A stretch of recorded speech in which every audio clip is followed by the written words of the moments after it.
Golden Days podcast. The Warriors' #1 source for news, commentary, and analysis that will amaze with its honesty. It is not your typical Warrior Stands podcast, where everybody thinks Kerr shits ice cream and everyone wants a scoop. Cyrus Saatsaz runs Golden Days like Steph Curry, draining a 9-night-3. No pom-poms or kissing Joe Jr. or Kerr-asses. Instead, a show filled with passion and integrity from a lifetime Warrior fan and industry insider. Informative, analytical, and interactive with his pods. And no, not that Tim O'Dre has his pods, podcasts.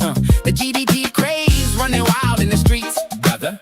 Of Maintown, USA, from north to south, west to east, parts unknown and worldwide. Expert analysis, audience interaction.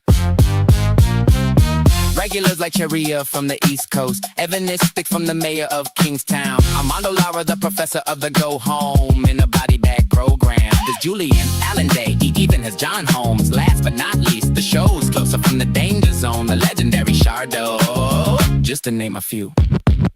Passionate, agenda and ego freak, Golden State Warriors news, commentary and analysis.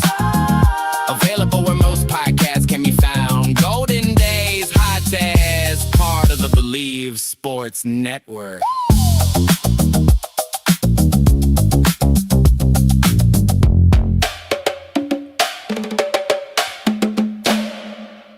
Nick Fensky surprising me the other day with that video. I think you're getting somewhere when people are making video, music, not just it wasn't a video, it was a song. Nick Fensky. The only thing I forgot to do, and I'll work on it, is add credits at the end of that. But thank you, Nick Fensky, and welcome. Happy Friday. We come to you live from the Golden Days studios in beautiful West Sonoma County, California, immediately following the Golden State Warriors coming away victorious, 131-126. I'm going to try something out tonight. I'm going to play the role. I'm going to try and pull a Stephen Colbert back when he did the Colbert Report, where he faked being someone who's the opposite of what he is. I'm going to try to do the same. I'm going to play the role of your typical The Game, KNBR, whoever else is out there that does programming right about now, or who covers the Warriors, and all they do 24/7 is fake it and lie and pretend that the Warriors are perfect and nothing goes wrong. I'm going to play that role tonight. All right. So here we go. 3, 2, 1. The Warriors, winners. They beat the Wizards tonight. Hell of a performance. Oh, are we going to talk about rising future superstar Kristaps Porziņģis? He's already a superstar, but he might be a long-term superstar for your Golden State Warriors. He did phenomenally well. Guy Santos, Gooey, I don't have to fake it about Guy. Guy Santos is the man. He played fantastic basketball tonight. Brandon Podziemski, what is wrong with so many of you hating on this kid night after night? Do you not see the numbers? Do you not see him grinding night after night? Durable. High IQ, elite shooter, solid defender, and he continues to surprise everyone with another 20-point performance tonight. Does it matter that the Washington Wizards benched their starters in the fourth quarter? No!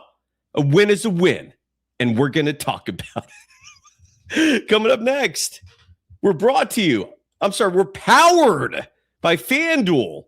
And we're brought to you by the Golden. Wait. Hold on. We're powered by FanDuel, and the program is called the Golden.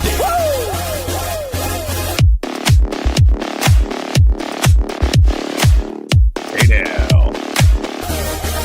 Let's go. Welcome to the program. My name is Cyrus Saatsaz, your host for the evening. You can follow me on Threads and Instagram at DogWild, 7 letters, super easy. You can follow me on Twitter at Surf Journalist, the program on both platforms at Golden Days Pod. In case you're wondering, Cy, why do you not why do you not use the handle DogWild on Twitter? Well, this utter piece of shit has been squatting on that handle for like 15, 20 years, pretty much since Twitter's inception. At one point, he agreed to a trade where I was going to do a service for this person. I think his name is Andrew Wilderson or something. He lives in the UK. And then he ghosted me after that. And I never heard from him again. So, Andrew, go F yourself for taking a handle that I use nearly everywhere else. You can find me again on Twitter at Surf Journalist and the program again on both platforms at Golden Days Pod. We're brought to you by FanDuel, the official sports book of Golden Days. And I'll explain in just a minute why the professor Armando Laura is not here on a Friday night. It is Friday. Happy Friday. I'm looking at my phone because I'm checking to see who the Warriors play next. Forgive me for forgetting. And it is Sunday at Denver. Oh, boy. Well, for tonight, we're going to celebrate. The Warriors are winners. They beat the Washington Wizards, an upstart Washington Wizards team with a lot of talent. They're not an awful game. Exactly. Real truth. Who needs Steph, right? When you've got Brandon Pajemski, when you've got Will Richard, GP2, Guy Santos, one of the greatest defenders of all time, Draymond Green, still at the peak of his powers. Kristaps Porziņģis, a.k.a. Kristaps Porziņģis. I'm playing nice tonight. And the Warriors, again, victorious.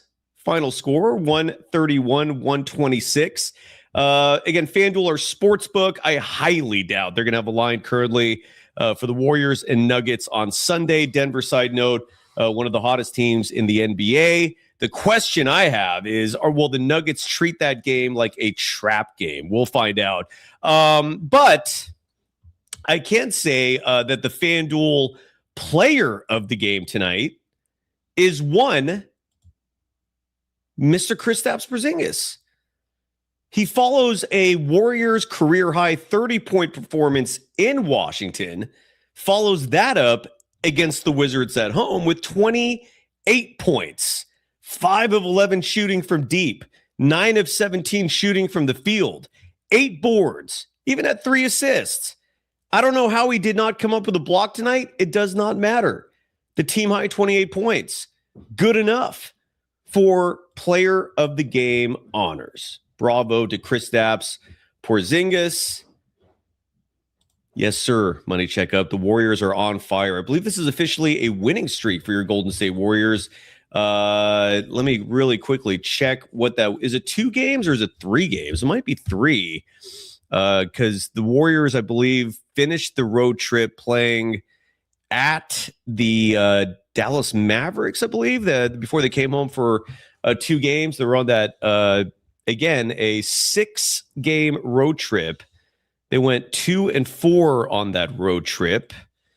And forgive me for taking this long to confirm that it is, yes, a 3-game winning streak for your Golden State Warriors, taking advantage of genuine mediocre opposition. And the Warriors improved now to 36-38. We'll cover the standings in a little bit. Usually Professor Armando Laura joins me on usually the Professor Armando Laura joins me on a Friday night. And first of all, we're starting this at 9:35-ish p.m. The professor usually joins me for what we call happy hour. And for happy hour typically is in that 5-6 o'clock range. And the Warriors, we start tonight at around 9:35, which is pretty late by most standards. So Armando took a look at the schedule. He saw what time we would have started tonight. He realized who the Warriors were playing and was like, "No, I'm good." So he'll be back with us next. He'll be back with us next week. Yes, Shardoll, our resident closer, who I'm guessing you will get a chance to listen to in moments on the Warriors flagship radio station. I think he jumps on there almost every night. Shardoll, I got a little present for you when you join us as the closer for this evening. Again, as we come to you live on a Friday evening. This was a long ass week. I don't know if that feeling is shared by any of you out there, but it was exhausting.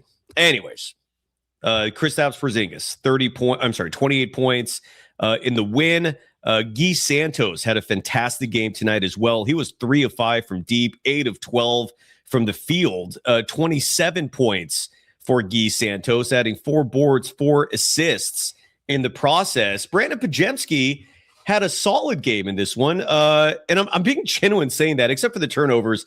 22 points in this one, a double-double with 10 boards, added 7 assists. Again, when he has the assist numbers at 5 or above, it suddenly gets difficult for me to be hard on the kid. And he had 7 assists tonight, 2 steals for Brandon Podziemski, 3 turnovers, but again, they won, so you can ignore that turnover number. The Warriors as a team had 12 turnovers tonight collectively, forcing 11 turnovers on Washington in this one. The Warriors were shooting the ball well tonight. Both teams were. The Warriors as a team shot 43.2% from deep. Draymond Green was 1 for 3. Guy Santos 3 for 5. Kristaps Porziņģis 5 of 11. Will Richard 2 of 4. Podziemski 3 of 8. Is that good? 3 of 8. What is that? That's not bad. No, that's about 38%. That's good. LJ Cryer 4 of 10. Pat Spencer 1 of 2. And the only other player who had a 3-point attempt tonight was GP2. He had 1 that corner 3 late in the fourth quarter that he missed. So he was 0 for 1. But 19 of 44 shooting from beyond the arc for your Golden State Warriors. The Wizards shooting 42.9%, almost identical 3-point shooting performances by both teams. The Wizards 18 of 42 from the 3-point line. Look, it's crazy to me how many teams are getting away with this tanking bullshit. It is insane. And the subtle maneuvering they're doing. Again, Amarna Lorick jumped in the chat at the end of last show to point out that the Brooklyn Nets, the last Warriors opponent, pulled all their starters early in the fourth quarter. And when you're playing these awful teams, it's very easy to figure out.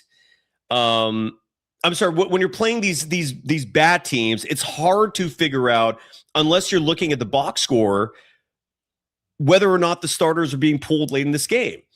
And the Washington's 5 starters tonight: Bilal Coulibaly, Leaky Black. Side note, that's his real name. Leaky? Look, man, I mean, I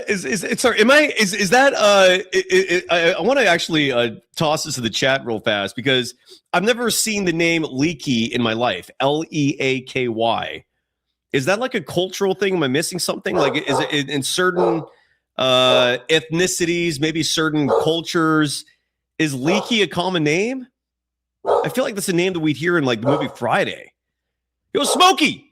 Yo, Leaky! Like Leaky. Anyways, that's a crazy name. I make fun of Nicholas Kerr quite a bit. Leaky as your first name. That's an interesting one. He played 42 minutes and 1 second in this one. He started tonight. Never heard of that guy until tonight. Alex Sarr, in case you missed this game, fouls out in the third quarter, I believe late in the third quarter, and you see him on the bench laughing with his teammates after the fact, because again, most teams don't give a shit about the results. They're tanking to get prime draft positioning. So Alex Sarr did not play the fourth quarter at all. He fouls out about, I think, late third quarter, I believe. Trey Johnson started tonight. He only played 22 minutes, 9 seconds. I don't recall seeing him in the final quarter of this one. And for whatever reason, the NBA, the box score that I refer to for quarter breakdowns, I know there's other sites I can go to as well, but it's not working right now. So I got to find somewhere else to confirm what the fourth quarter minutes was in this game tonight. I bring that up because I'm curious to know which starters just flat out didn't even show up. And then Bub Carrington. Now, those were your starting 5 for the Wizards. The guys I remember seeing in the fourth quarter of this one were Will Riley, Justin Champagnie, Anthony Gill, Jaden Hardy, and was Leaky Black the 5th guy? I forgot who the 5th dude was. I was getting Hamza in the chat saying, you can't tell me the Wizards players weren't trying. Of course not. That's not what I'm trying to say. What I'm trying to say is what teams are doing to tank is play their bench players at the end of games. And when I say end of games, I'm referring to like entireties of fourth quarters. And then at that point, it's like, all right, if our bench players win the game for us, what more can we do? But more times than not, bench players don't win games. Were they trying hard? Hell yes. Are bench players on the Wizards somebody you want to rely on for a victory? I don't know. That is some comedy. And Mr. Silax in the chat saying Hardy came out of nowhere. He actually, I thought, played decent tonight. Well, Jaden Hardy. Wait, was it Hardy? Yeah, he had 14 points tonight in 12 minutes. Were all those 12 minutes of the fourth? I got to get a box score here that shows the quarter breakdowns. I rely on that a lot. NBA, what are you doing? This is like my routine you're messing with. Oh, it's the link. The link's not working. All right. I got to find another box score here. I know there's a bunch of websites that do the quarter breakdowns, but at this moment, the only ones I could think of are like apps. I don't feel like downloading apps. See if the NBA's main website is quarter breakdowns. They do not. Who cares? The point is, at least the majority of the Wizards bench players dominated fourth quarter play. It doesn't matter. The Warriors got the win. That's what we're talking about. Who played well in the Warriors tonight? We mentioned the big three. Porzingis, Guy Santos, Brandon Pajemski. Draymond Green played 32 minutes, 11 seconds. He has been out. Like, this season is so reminiscent to me of 2020. Only in 2020, it was over like 4 or 5 games in. This season, it was over about halfway through, or pretty much whenever Stephen Curry went down. Side note, the Warriors did release an update on Stephen Curry. He still remains out with no determined date for when we could expect him to come back. He has not scrimmaged. He has not played in 5-on-5s.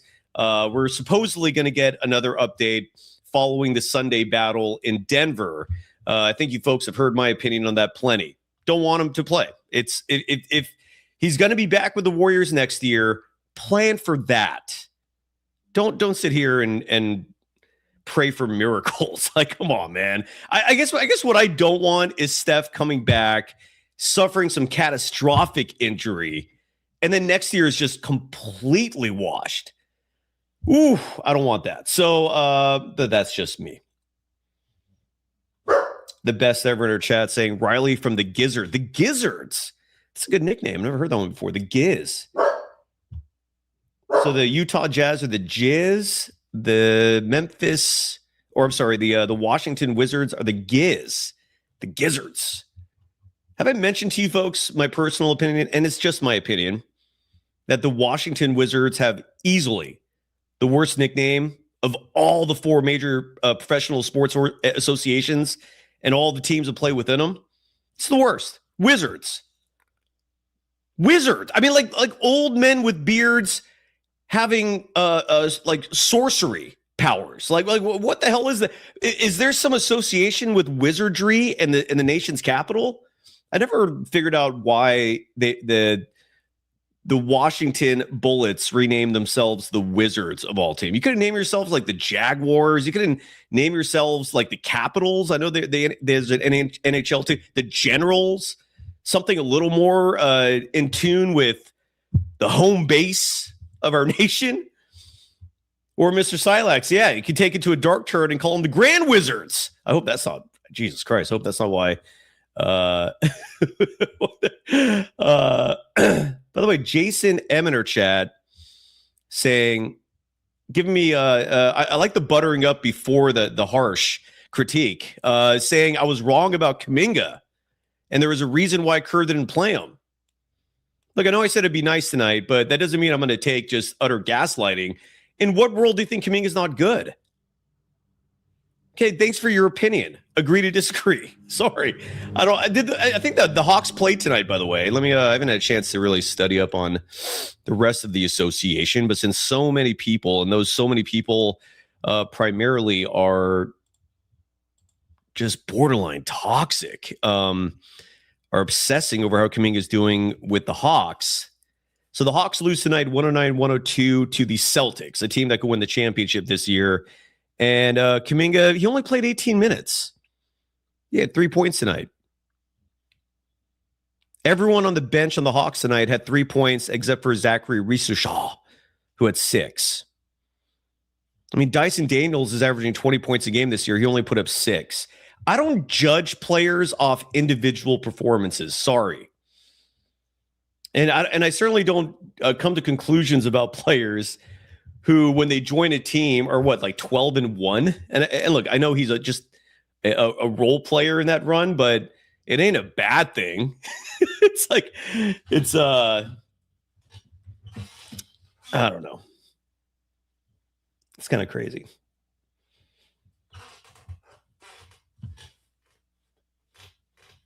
I just don't like it. Like Paul 556 Freak Show saying JK is trash. Trash based on what? He was leading the team in rebounding before he got traded. Averaged over 20 points a game when he actually got opportunities, meaning 30 minutes or more. If he's trash, what is Podziemski? If he's trash, what is nearly every player on the Warriors? I mean, come on, man. Like, just be real. Like, the only person who sounds ignorant in these JK debates are the ones who are echoing those kinds of sentiments, saying he's trash. Because nobody who played basketball is saying that. Nobody who has any credibility is saying that. The only folks who call Kuminga trash are Steve Kerr apologists. That's it. There are no impartial voices trashing him the way you clowns do. I don't see it anywhere. Anyways, but going back to the Warriors, and again, he's not on the team anymore. Why are you clowns bringing him up in the chat? Do you actually think Kristaps Porziņģis is better as a long-term fixture? Are you buying the Bob Fitzgerald hype? Bob Fitzgerald was selling Porzingis on the broadcast tonight, saying, "See, look what he can do with us next year." Like, really? Come on, man. Come on, dude. Anyways,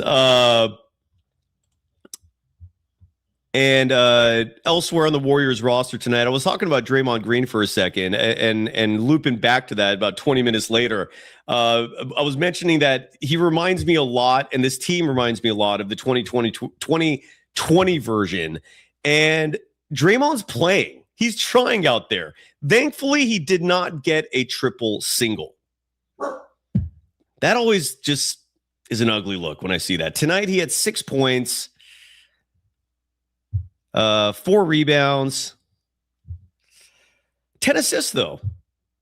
Led the Warriors in assists tonight with 10. So he did something there, added 1 steal, 2 blocks, and was tied with Podziemski tonight for the team lead in turnovers. Each player had 3 on the evening.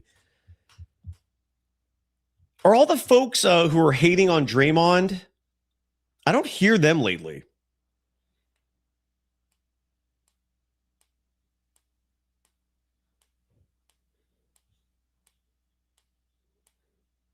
Like, do the people who are bashing him, do they still feel that way? Be consistent in your criticism. No, and this is something interesting. Riz in our chat brings up that Draymond Green is trying for nothing. Wrong. There's actually one thing. He did an interview about a month or 2 ago. What is my dog all riled up about? Bubs, chill out. He did an interview with former teammate Richard Jefferson. In case you forgot, Richard Jefferson was on the Warriors in, I believe it was Draymond Green's rookie year. And Richard Jefferson, like everyone on the planet, has a podcast. And Draymond Green was a guest. But Draymond let something out that was very subtle, but it revealed a lot in terms of why he's still trying. What is still motivating him? And it was an interesting revelation that had a foundation of insecurity underneath it, which I thought was also interesting because one of the last things Draymond Green ever comes off as is insecure, even though you could argue that the anger and a lot of that is rooted in insecurity, but he doesn't come off that way. But what he said to Richard Jefferson is, and I'm not quoting verbatim. I'm paraphrasing here, but he told Richard Jefferson, because Richard Jefferson cracked some joke and Draymond's like, hey. And then he jumped in and goes, look, man, I'm trying to make the Hall of Fame. And he said it very seriously. That's what he's still trying for. Draymond Green is not fully confident he's getting into the Hall of Fame. Side note, Draymond, if this message gets to you, you're 100% getting into the Hall of Fame. The only debate is whether or not you're first ballot. I think that's going to come down to who you're up against that year. But 100% he's in the Hall of Fame. But Draymond doesn't feel that way. It was a weird revelation. And again, if you want to see it for yourself, it was on his podcast with Richard Jefferson. It wasn't that long of a podcast. It was like 14 minutes. The length of it worked out to just really just jump in, jump out, see what he had to say. And it was funny because the podcast also reverted back to this interview Draymond Green did around in the early years. I can't remember if the interview was literally his rookie year. It might have been. But he basically in this interview said that I'm trying to be a restrained player, but then Richard Jefferson, my teammate, told me, keep doing what you're doing, be yourself. And basically pointing a finger at Richard Jefferson for being the catalyst for the Draymond Green that we've seen these last 14 years now. Easily going to be a Hall of Famer. But the way he sounded in that interview, he felt he felt like he was on shaky ground. Again, somewhat surprising to me. Anyways, but so Draymond tonight again, not a triple single because he had 10 assists. The 4 rebounds, that part I look, I know he's focused so much on defense, and when a player is that defensive minded, sometimes rebounds are secondary because you're not trying to position yourself to get boards. All you care about is preventing good shot opportunities. And so the moment until the ball's released, you're not really paying attention to where on the court you're going to be to fight for a rebound. But Draymond only 4 rebounds, but again, 10 assists. So no triple single for him. Will Richard tonight, I thought in his 24 minutes and 31 seconds, played some good basketball. He shooting 50% from deep, 3 of 5 from the field, 8 points, not that much, but again, he only played 24 minutes and 31 seconds. LJ Cryer put up 10 3-point attempts, which I thought was a lot because it is a lot. Thankfully made 4 of them. These were wide open looks. If LJ Cryer finished tonight's game 8 of 10 from beyond the arc, I would not have been surprised. And maybe that's what he should have, but you also cannot criticize a player for shooting 40% from 3, especially when they're putting up 10 attempts. I really like this kid so far. I mean, we'll see what happens with him. I hope the Warriors are smart enough to keep him around next year. I want to see more. Unfortunately, he missed all 3 of his 2-point attempts. Every field goal attempt inside the 3-point line did not go in, but he went 4 of 10 from outside the 3-point line. And on that note, if anybody wants to come on the show tonight, and if you don't, I totally understand. It's Friday. You ain't got no job. You ain't got shit to do. No, hopefully you guys have jobs. Here's the link in the chat. If anybody wants to join the program, just to finish up with the box score tonight, a couple other performances. GP2 continuing to be a menace in the good way with the cut master himself just causing havoc. Dude is fast. He always knows where to be. GP2 is high IQ. Like if you're having a debate about high IQ basketball players, GP2 is high IQ. He doesn't usually make dumb mistakes. Elite defensively. And the cut master, 7 of 11 from the field tonight, 15 points, 5 boards, 2 assists, and a steal. Pat Spencer put up some numbers tonight as well. 24 minutes, 53 seconds, 5 of 9 from the field, hitting 50% of his threes. The stash grabbing 5 boards, dishing out 2 assists, added a steal himself. Only 2 players on the Warriors roster were in the negative in net rating. I have no idea how Will Richard was a -10 tonight, but he was. Again, that's where I just don't see how individual net rating reflects a performance accurately. And then Omar Yurt 777. That's what I'm going to call him from now on because his number is 77. Omar Yurt 77, no points, did have 3 rebounds, and he was a -4. A big mystery that I still have not solved. And if anyone in the chat wants to help me with this, where the hell is Nate Robinson? There was a and this is one of the many reasons why I routinely just blast the people actually getting paychecks for covering the Golden State Warriors and them doing just a piss poor job. If any of those individuals were doing a decent job, they'd answer questions. Chief among them, why has Nate Williams not played a second for the Warriors after a solid performance against the Hawks? He's been completely MIA. And let me check. I'm checking the Santa Cruz box score just to see if that's where he's been. Because the Santa Cruz Warriors played the Texas Legends tonight at Kaiser Permanente Arena in Santa Cruz.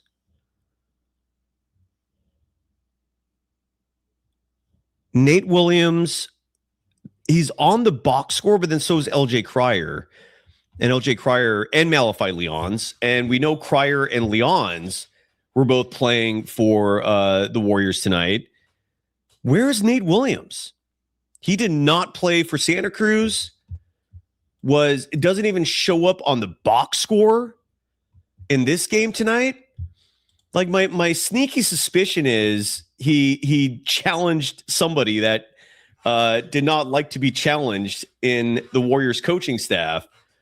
Because Nate Williams, when he left the Long Island Nets, that's the Brooklyn Nets G League affiliate, he had options. Like the Lakers were interested in him. There was at least one other team, I forgot who it was, that was very interested in him. And he chose the Warriors because, according to Nate Williams, the Warriors presented the most opportunities for him. And what is going on? Like Nate Williams is one of the only players on this roster that actually at least intrigues me a little bit. But nothing. Anybody know?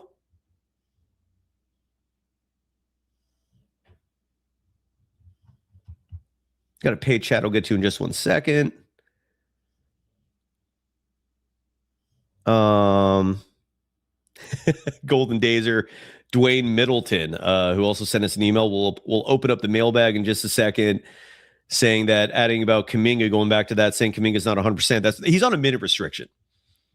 D'Anthony Melton did not play at all tonight because apparently his knee was acting up. But Nate Williams. Yeah, Hamza in her chat saying didn't even see him on the bench.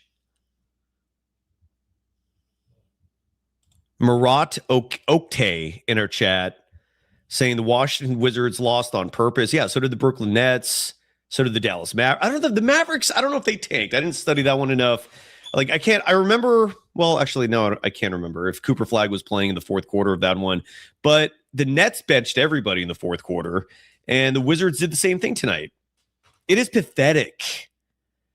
And I don't know if it's worth touching on the Shams Charania report today that the NBA is reportedly looking at 3 different options for resolving the tanking issue going on. I read these 3 options. Every one of them are very complicated, and nobody seems happy about any of these 3 solutions. But I feel you. Yeah, the tanking thing is very real. Again, Paul Freak Show, you're just a troll saying, I watched the fourth quarter. They did not bench. There are stats that confirm that. We already went over that. They did bench him. Okay, like Alex Sarr fouled out in the third quarter. The other Brooklyn star, the Washington starters tonight, Bilal Coulibaly, not in the fourth quarter. Trey Johnson did not play in the fourth quarter. Bub Carrington did not play in the fourth quarter. I can't remember if Leaky Black did. Maybe old Leaky was the one dude that did play. But come on, man. Come on, at least try and sound smart in your attempts. Paid chat attempts to be a troll, I guess. Dwayne Middleton, now a Golden Dazer. Thank you. I'll read your email in just a second. $5 donation from A. Tommy in her chat tonight saying, are the Warriors tanking in reverse? Side note, don't you dare take another caller when Shardoll is on. Shardoll better be available because I'm getting the impression that we're going to wrap this show up sooner than later. And so Shardoll is going to be presented with a conundrum here in just a moment. That conundrum being, do I keep waiting to get on 95.7 The Game and sacrifice the surprise Sai has for me? We'll find out.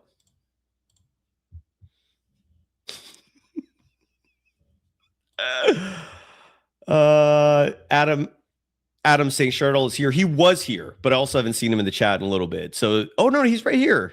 Okay, our Shardoll, I already sent you the link. You better get ready. Ooh, Sharia is going to join me in just a second. That's good. She has thoughts. All right, I'm going to send her the link too. Sharia, my girl. Hopefully I'm going to, who has a funky email. I always have to look it up. My stupid Gmail doesn't automatically pull it up. There it is. Yeah,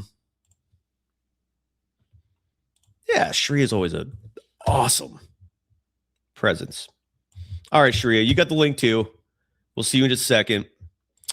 Let's see if there's any sound in the meantime.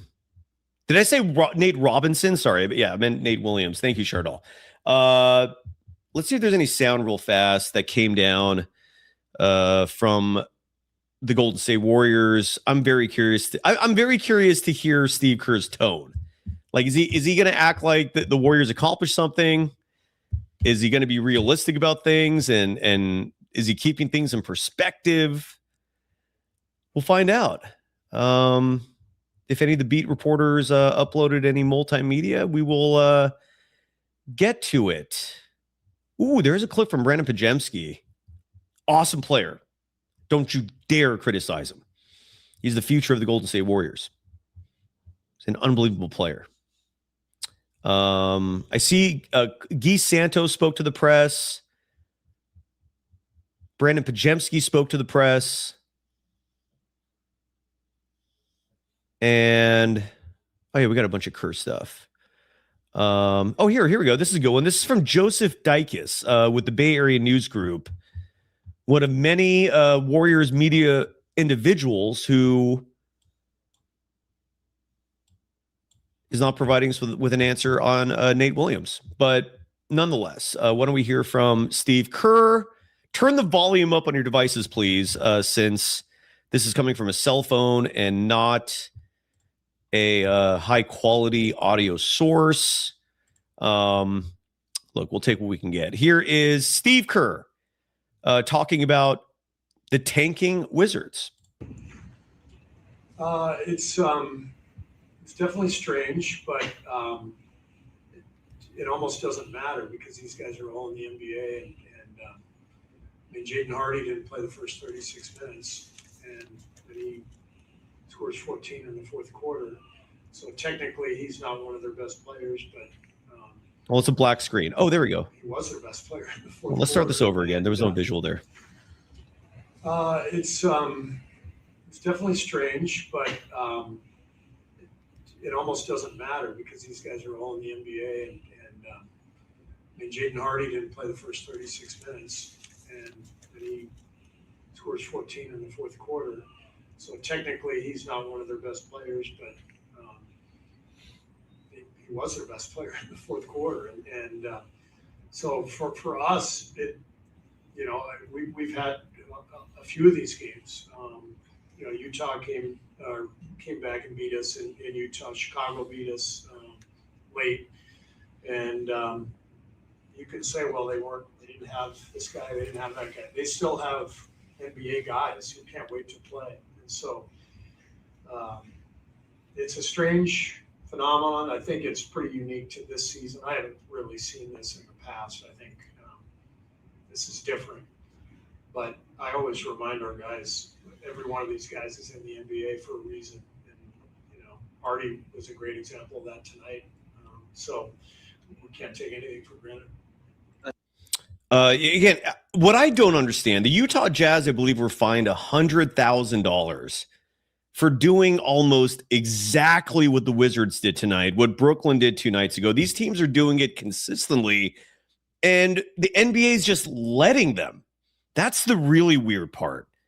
I don't know if certain owners were threatening lawsuits. I'm guessing there were some interesting conversations to be had after that $100,000 fine levied by Adam Silver to the Utah Jazz, with other owners saying, you better not fine me like that, or I'm going to take you to court. I don't know. There's a lot of stuff that clearly happens behind the scenes, behind closed doors, that is not reported, but I don't understand the justification for just letting them do this. I mean, I use this clip usually for Warriors reporters, but we can also apply this to the NBA and taking teams. Don't give me this Olay bullshit. Yeah, don't give me this Olay bullshit. That's exactly what these teams are doing. That's exactly what the Wizards did tonight. Bunch of Olay bullshit.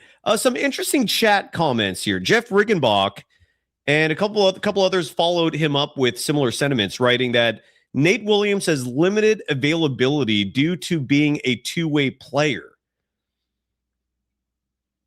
Where did you get this from, Jeff? Just follow up with the source, please, if you don't mind. I'll keep an eye on the chat. Because it begs the question, because I thought that the two-way rule was 50 games. Is it 50 games and or a percentage of remaining games in the season? Because I know Nate Williams has not played in 50 games. I don't think he's sniffed anything near that. But according to Jeff Riggenbach in our chat, Nate Williams can only play in approximately 5 more games, and thus they're saving his availability. As we welcome Sharia. How you doing, girlfriend? Great to see you. Good to see you guys. My work wife. How are you? Oh, Lord. I'm good. I worked yesterday, so I'm glad I was able to be here today. Happy Friday. Happy Friday. Yeah, that's a big one. What are your thoughts real fast on what Jeff Riggenbach is writing here? Because that's news to me, that two-way players, I thought it was a 50-game limit. So now apparently there's other limits, at least according to Jeff. Any thoughts on that? How are you doing? I'm doing good, but I don't know. I mean, if that's the case, then okay, let's save him. But I don't know. I don't know if it's the case or not. I didn't expect to see him much anyway. I said that from the beginning. I felt like, okay, I like the style of player he is, but does Steve Kerr like the style of player? I know. Well, yeah, that's or always is he the cap. like in a situation where, our backs are against the wall? Like the only other option is to play me or you at this point, because we're playing everybody. So I don't know. I really like Nate Williams. Looks like a real NBA player to me. Like he looks like a natural. And I'm not sitting here endorsing him, saying like he's gonna be something special. I have no idea, but I'd like to see more. And it's bizarre. Jeff saying the source was CBS Sports. So let me Google this real quick. Sheree, what was your recap of tonight's game? If you watched it, I don't blame you if you did not. Well, I watched both. I watched, of course, the Celtics and the Hawks, and then I was watching a little bit of the Warriors. I mean, they played hard. I mean, from what I could see, Porziņģis, I know a lot of people don't like him due to the JK situation. And, I'm a JK fan, and I do think Porziņģis is a little delusional. I do think that Steve Kerr is, showing favoritism a lot now and in the past. But I do think that he had a pretty good game. I do see that he plays hard. He does play hard. No doubt. And durability, all kidding aside, is a very legitimate strength of Porziņģis. Being available is huge because, as we see, most players, they'll come up with excuses with sometimes really ticky-tack injuries to sit out games. And Porziņģis out there every second he's asked to play. He's like, yes, sir. Cracked face and all. Yeah. He's there. So he played really hard. Gary Payton, like I've said in the past when I first came on the show, he's needed. He's necessary. He's like a topping. And you can see that every time he plays. Will Richard, I don't know. I hope he gets more minutes. I hope he gets more run.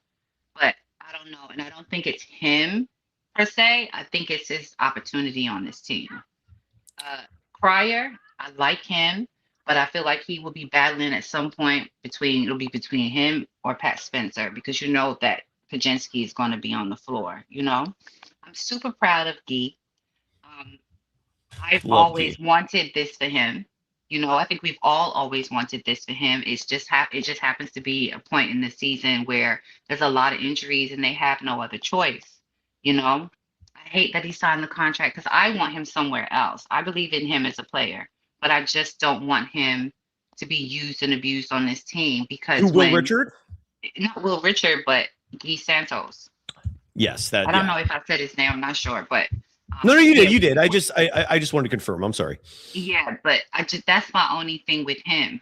I like him as a player. I like his style, always have, but I don't want it to be a situation where next season, when everybody's back, Guy is a thought. He's not even, he's not in the front of your mind anymore. So that's my thing with Porzingis. I think we all know that Porzingis is a good player. We're not saying that he's not a good player. It's just that with his health, you just don't know. When he's on the floor and he's healthy, he's amazing. He'll be amazing anywhere.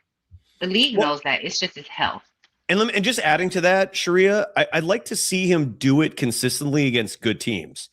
These great nights we're seeing from Porzingis, they almost always happen against teams like the Mavericks, the Wizards, twice now.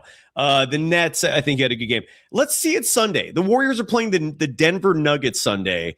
I want to see Porzingis show up there, right? My thing, I think what happens with him is they play him against those teams just to get him run, just to get him acclimated. I feel like putting him out there against the harder teams, it's like it's a numbers thing. They're trying to win as many games as possible, and they're trying to conserve his energy. And if you do have a player that's sick, that needs the minutes to stay in shape and stay consistent, I guess you do choose the lesser team and you save Al for the harder teams. Yeah. I want to. They're not going anywhere. Yeah, you're right. Draymond is not going, at least for another year. Yeah. And look, the only guy really that's going to come back next season that would threaten Guy Santos' minutes is Jimmy Butler. And I don't think we're going to see him until midway through the season, at least. I do not expect him back anytime sooner. 37-year-old coming off an ACL injury, and anybody aspiring for him to come back like less than a year, that's wishful thinking. I would guess. Jeff Riggenbach is correct, by the way. Again, the highest IQ audience of all Warriors shows. It ain't even close, and this is even more evidence of it.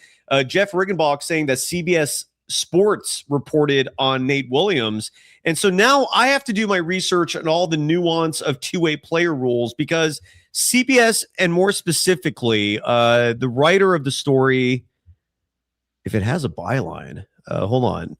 No, it's just the byline is RotoWire staff. Well, whatever that is. They reported via CBSSports.com that even with the Warriors having already ruled out 7 other players due to injury, the team will keep Nate Williams inactive tonight for a third straight game, so as not to use up his availability at the NBA level over the remainder of the season. After tonight's contest, Williams is eligible to play in 5 of the Warriors' remaining 8 games. Part of me is wondering if, like, did he play for the Nets at all? Like, did he use up eligibility there? Great job, by the way, Jeff.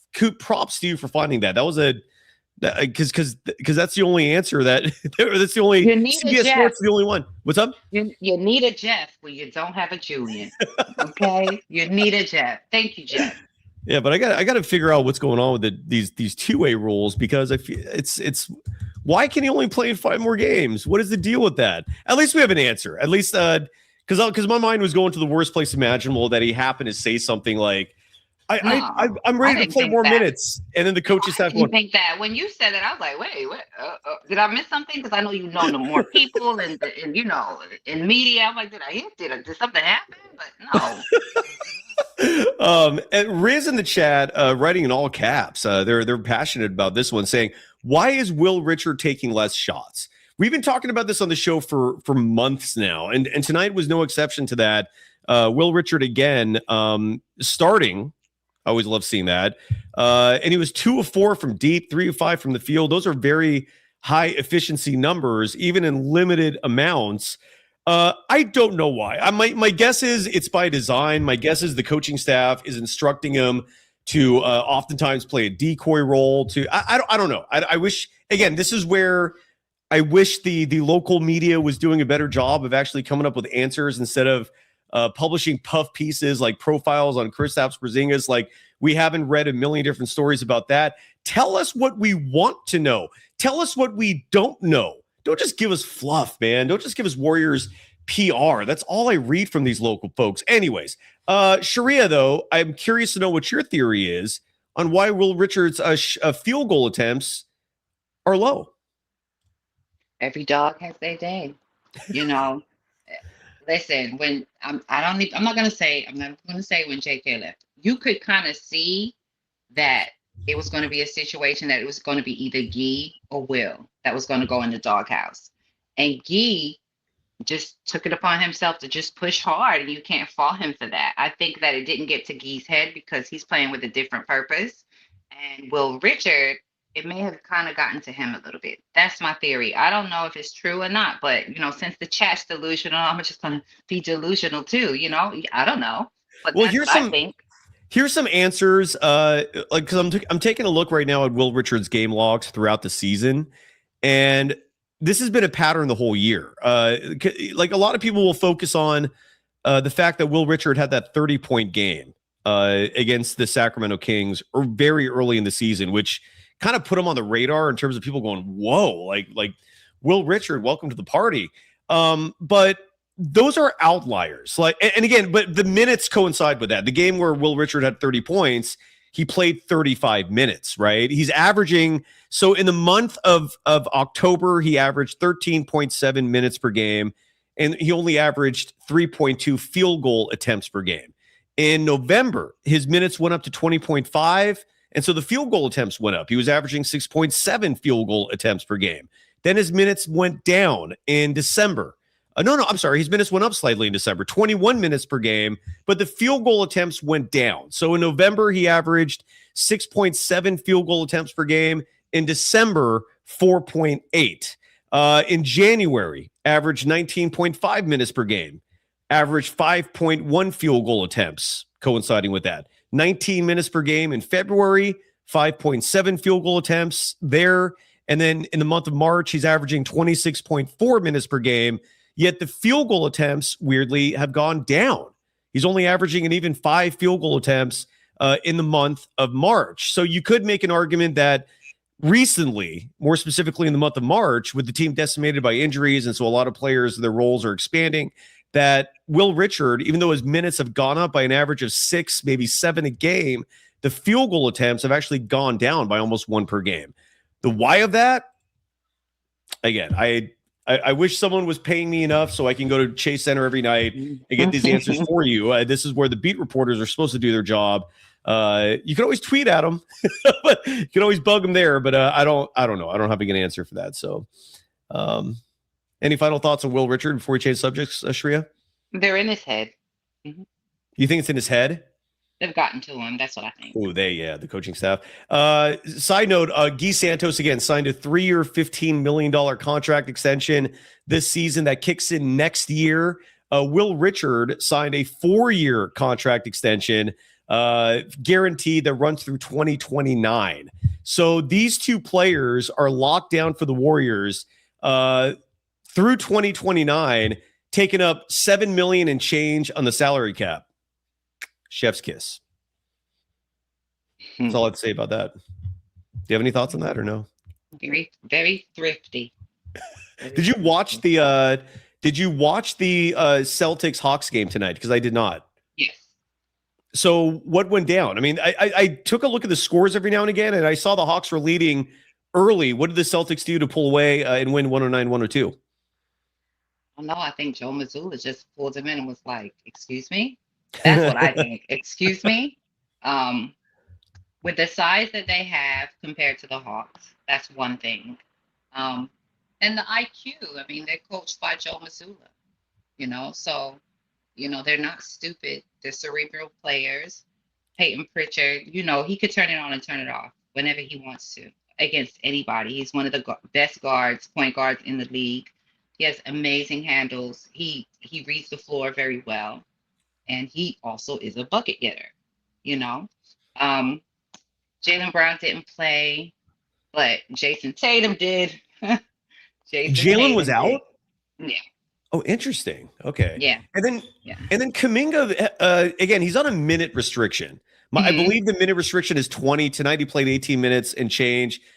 Finished with just 3 points. Again, from the limited times I've been able to watch him, on nights like these where the offense isn't there, he makes up for it typically with defense. I saw some people acknowledging that. What did you see from the former Golden State Warrior? Yeah, the offense wasn't there tonight for him. But the defense was. I mean, they had him on Tatum. He had Tatum frustrated. Really? Originally, they had him on Tatum, but like I said, he was in and out of the rotation. It wasn't a good offensive night for him, but yeah, I just want him for defense right now because he's been traded in the middle of the season, which I'm happy he has been traded, but they already had a system running. So it's kind of like, in my opinion, do they take the time to like insert him, or do they roll with what they have? And you could never turn down defense when the shots are falling or when the shots are not falling. So the fact that the shots weren't falling and he was still out there, really good on defense, I'll take that. I'm looking at the box score right now, and and the leading scorer for the Celtics tonight was Peyton Pritchard, 35 minutes, 36 points. And that always makes me think back to 2023. Bob Myers tried to trade for him, and and I don't know how that report even got out, but it did. And the Celtics were like, no, we're good. We're keeping this guy. Peyton Pritchard can play basketball. He's so good. And that always reminds me, or makes me miss Bob Myers, because look, the guy was not perfect when it came to super late first round draft picks, but where he may have been lacking in a department that nobody has figured out as an exact science, nailing draft picks in the high 20s, far from being something you can perfect or excel at. But he certainly knew his free agents, and he certainly knew who to put around Stephen Curry to get success. And I miss that man, but what are you going to do? Let's see if there's any of those chat. Clarence Beeks dropping $5 in our chat saying Tibbs is going to cook with this team. Can't wait. Insinuating that the next Warriors head coach is going to be Tom Thibodeau. The only reason why I don't think that's going to happen is because Tibbs is almost 70. And he's aging phenomenally for someone with that build. Like, he's a very stocky dude. And like, his hair color hasn't changed at all. He's 69 years old. I just don't see it. I could be mistaken on that. I wouldn't hate it. I also don't think it's in the realm of possibility, because Thibodeau is also known for running his players into the ground. And with next year being one of, if not the, Stephen Curry's final seasons, sorry for the poor grammar there, I just don't know if that's the right guy to be managing Steph. They would never. They would not. and the best ever, adding that Tibbs also smokes a ton of cigs. Yeah, dude, he just defies expect. He doesn't look. Does he look like a 70-year-old to you? That's crazy to me. It's insane, but he is. Yeah, he's almost 70. It's wild. Anyway, so what have we missed on the Warriors tonight? I feel like we've tapped almost every topic. Anything you want to touch on? No, I just, I try to enjoy the games that they play hard and you they do? win. Sure, I don't. I try to make my experience as miserable as possible. You're enjoying the games? Well, in order to be a Warriors fan, you have to be delusional. Okay, I know, I'm kidding. I'm rolling with it, but I try to enjoy the games that they play hard and they do win with what we have left. Yes, I'm a JK fan. Yes, I watch the Hawks, but I watch other teams too. But I'm still rocking with the Warriors. I'm not rocking with the organization, but it's not like it's Joe Lacob down there on the floor. Yeah. So I'm still going to watch. I'm still rooting for Gee. I'm still rooting for them to win. I'm still rooting for them to do well. I'm just pissed at how the business side was handled for multiple people. Big time. Do you when you're watching these Warriors games, which broadcast are you watching? Like tonight, what did you watch? I think this might be Bay Area sports. I'll go to like NBA League Pass first, and if it tells me like it's on Bay Area or Peacock, then I go and find it on, the Fire Stick. So tonight, which team's broadcasters were you entertained by? I watched Bay Area sports. Is it crazy to you just the level of homerism that's coming out of Bob Fitzgerald's mouth? Because I've heard the complaints for years, and him and Kalena Azubuike, and I don't know if Kalena's the reason. My guess is Fitz is primarily what drives the fan sentiment down. But every year there's a poll for the 30 NBA teams and their broadcasters, and who are the fan favorites 1 through 30. And this is a consistent result year after year. The Warriors are dead last, and Bob Fitzgerald is fairly polarizing. I go back with Fitz, so and he's always been good to me. So I've always I try to refrain or at least restrain from lobbying heavy criticism on him. But with the Warriors, the way they're playing right now, and the state of the franchise being what it is, it sounds very egregious. Like he makes everything sound like, oh, Porzingis is like the best thing imaginable. Like it's wild. I don't know if you notice the same thing, but it's I don't even know what to say about it. I don't know who's doing what's what, because when I go to watch the commentary on the Warriors, and it's the local people, I just listen to all of them, and they all sound crazy, and that's how I ended up following you. They all sound crazy, so I don't know who's who, whose name's what. I know sometimes I click on the one where they have the radio station and they're crazy as hell, and then sometimes I think I click on like Locked On Warriors and I listen to them, and I'm just like, oh, you're definitely not the one. I forgot the one with the brown hair. I can't remember his name. And then you've got, is it Kolsky? I don't know their names. All I know is I watch them sometimes, and sometimes I can't. It depends on the one with the brown hair. The one with the brown hair is on some bullshit. I'm like, Kolsky, I have to catch you another time. I'm not listening to this shit. And then the one where it's the radio station, the one with the deep raspy voice, he's too excited. Company man. Can't rock with him. And then the two guys, I forgot their name. I don't even know. The ones that said that like Pods was better than Kate Cunningham. Mm-hmm. Those, yeah, that's a whole other level. Alchemy, I listen to him. I think he can be a bit, I don't know what the word is. I haven't found the word for him, but I'm like, all right. That's why I'm here, because that commentary from the Warriors side is awful. Awful. So at least the Knicks keep it real. I mean, they delusional as hell, but they're like, you fucking suck. At least they keep it real. They're not going to be like, no, you're great. They're not doing that. The impression I get from all of these other shows, and I don't have the time or the inclination or interest to actually check them out, but the vibe I get is first of all, they almost all started their programs early or in the middle of the dynasty, right?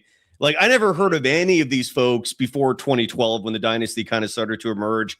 Like none of them. Like none of them either they didn't exist or they just weren't in the industry. And then the dynasty emerges.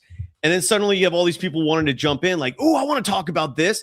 And so but the reason why I bring this up is we're at a point now where the dynasty is done. It's collapsed. And, we're at a point where, some people are just praying for Stephen Curry to come back on one leg, which is not something I personally would advise. And they have no clue what to say. They don't know how to handle it. All they know is Steve Kerr's a genius. Everything he touches turns to gold. No, it doesn't. The true magic man is Steph.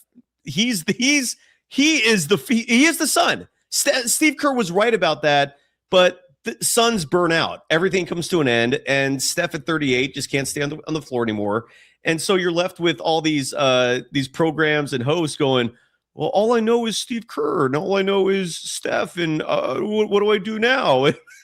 It's not good. It's you don't see that with anyone else. And I follow, like I said, I follow more than one team, and you just don't see that.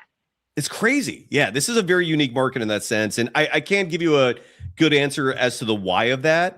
But yeah, it is weird. Let's hear from well, look at this. Paul 556 Freak Show. I hope he's being sarcastic, saying Suns do not burn out.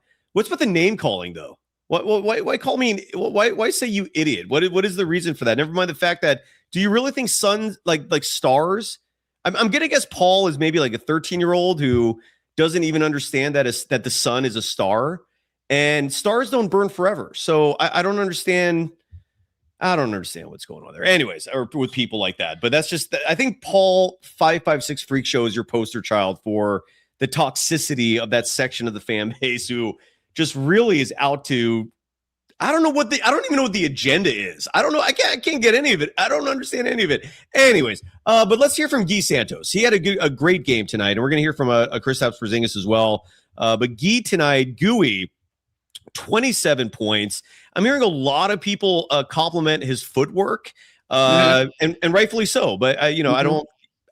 It's not anything new. Ever since he briefly saw his role expanded last year for a brief moment before Steve Kerr did what Steve Kerr does and suddenly took him out after like a week of solid play. And on this show, we've been saying nonstop since that time, play this kid. Hell, we've been saying since he got drafted, he was a former second-round pick, that there's promise here, man. This might be a very unique and opportune individual for this organization. Anyways, he had a great game tonight. One more time, his box score, Guy Santos, 27 points, 4 rebounds, 4 assists, maybe most impressive, 3 of 5 from the three-point line, 8 of 12 from the field total, consistent inside and out the three-point line. And in this clip, he's going to explain how Jimmy Butler has been a positive influence for him, particularly with the three-point shooting. So this clip is courtesy of Joseph Dikis, again with the Bay Area News Group. And let's listen to Guy Santos. Guy for 3 after tonight's performance. Great news. Guy is not going anywhere. He is locked down until 2029. And turn the volume up on your devices just to be safe, because the audio is coming from a cell phone. Here is Gooey, a.k.a. Guy Santos. Slow down, we don't need to play, of course we need to play fast, move the ball fast, but at the same time under control, When we drive, when we get into the paint, we gotta just stop in 2 feet. And I learned a lot from Jimmy. Jimmy is a guy that, every time he was driving to the paint, he was stopping with 2 feet. And after that, he decides what he can do. He can go score, he can pass the ball, he can do whatever he wants to do. So watching him allowed me to try to do that right now. And when you start doing that, you see how much that help you, And the whole team had this mentality of just getting into the paint and stopping 2 feet and just go there and play free. Don't worry about turning the ball over and all that, because when you're too worried about it, it's stuff you have that is stuck in your mind, and you just go there and sometimes the pass is not there. You anxious and make you turn the ball over. But overall, today we did a good job of that. Look at that hair. I had my hair long like that at one point. It wasn't that curly, but at G4M saying it's a Brazilian thing, good feet in sports. I'm guessing more specifically, you're referencing the strong soccer culture in Brazil. Yeah. Everyone there plays soccer. So the footwork comes naturally as a result of that. Sharia, your response to Guy Santos and his comments tonight. I believe him. You can see it. You can definitely see that Jimmy has talked to him. You can see it in this game. You can see it in this, even though the soccer being a soccer player, that definitely has added to it. But you can see some of his moves, some of his Jimmy moves. I don't know if he had that spin move before Jimmy. I can't remember because they had him on the bench. We didn't know what he had, but I can definitely see it. Riz, by the way, saying it's football, not soccer. We're in the United States. We call it soccer here. Listen, I feel you, English. I'm English. If anyone can say whether or not it's football or if it's soccer, we go with where we're at here exactly. in the United States. But I'm saying it's soccer. I get it. And my family, I have a family full of avid soccer fans, and even they don't gripe about that. I get it, though. I get it. In most other places, they call it football, but we are based here in the U.S. and we call it soccer here. Couple people in the chat are like Money Checkup here saying that Guy Santos needs conditioning, and it's only one person saying it, adding that he's too slow right now. I guess if we're nitpicking, it has nothing to do with his conditioning. That's his style of play. It's just like saying slow-mo needs conditioning. That's his style of play. Not everybody's a Westbrook, Well, right. They move fast. And to me, it just seems like it's a nitpick where maybe he could even get more cut physically. And maybe that'll happen, right? I mean, how old is Guy? Let me look this up real quick. Sharia, what would you guess Guy Santos's age is? It's 23. That's young. Okay. I was going to guess more like 25, 26. No, he's 23, I think. Guy Santos, you're right. He turns 24 in June 22nd. So Guy's a baby. So dude, don't be surprised if when next season starts and training camp starts, Guy Santos comes in cut, because that dude's an athlete. And if there's anything I somewhat agree with from that chat, it's he could probably like even improve his physique and become a stronger individual. He certainly has the body type for it, I think, where he can be far even more just ripped, right? Just come in with the Arnie strength, and then we could talk about whether or not he's pretty strong. I feel like he's strong the way he is. I mean, he holds his own. I mean, if you want to go for aesthetics, then maybe, but like they love Leons. He's trotting around. All I'm saying is like you're right. I have no complaints about Guy's physique. The only thing I'm saying is he probably could even be a little more cut. But Guy, that doesn't mean that you want to touch the juice, even though. Like the juice, Let's stay away from the juice, all right? Because usually that results in bad things. We don't want the Paul George treatment happening to you with a multi-game suspension. Mr. Silac saying Guy's got no bounce. I don't agree with that either. I saw Guy Santos in the post tonight, multiple possessions, and I thought he handled himself perfectly. Just back dudes down, and then just old school spin, put it up, like no qualms. I like him, man. I like him a lot, actually. I like Guy, but I do see it in terms of, again, this is such a nitpick, but I do think he could even not like, I don't see fat on him, but I could see just the arms and the shoulders. And you got James Harden dragging that belly around. You got Luka will drag it around too. I mean, come on. Okay, Luka lost weight, because I know somebody's in the chat's gonna say, no, he's cut now. Not everyone is going. He is strong. Not everyone's gonna look like Duran. Okay, not everyone's gonna look like that. Like, he's fine. You're right. Fine. We've got plenty other things to complain about besides. And again, it's a nitpick. It's not even a complaint. I'm just saying, like he could even improve. He's so young. Like, I've seen enough 23-year-olds, and then you look at that same person when they're like 27, 28, and you start to see them really turning into a man. I'm just saying, like, Guy. I'm not, again, no critique. I am not saying Guy Santos needs to improve. What I'm saying is, like, don't be surprised if you see him like a year from now and he looks like a more complete man, more complete professional athlete. Like, he could get even more cut than what he is now, is all I'm saying. And I'm not saying he needs it. I'm just saying, don't be surprised. 23-year-olds oftentimes still have some growing to do. If not height-wise, maybe it's mass-wise. Do you want to hear from Kristaps Porziņģis? Sure. Porzingis was talking about his 3-point shot. I have multiple sources for this. Let's go with Sam Gordon of the Sam Score Chronicle.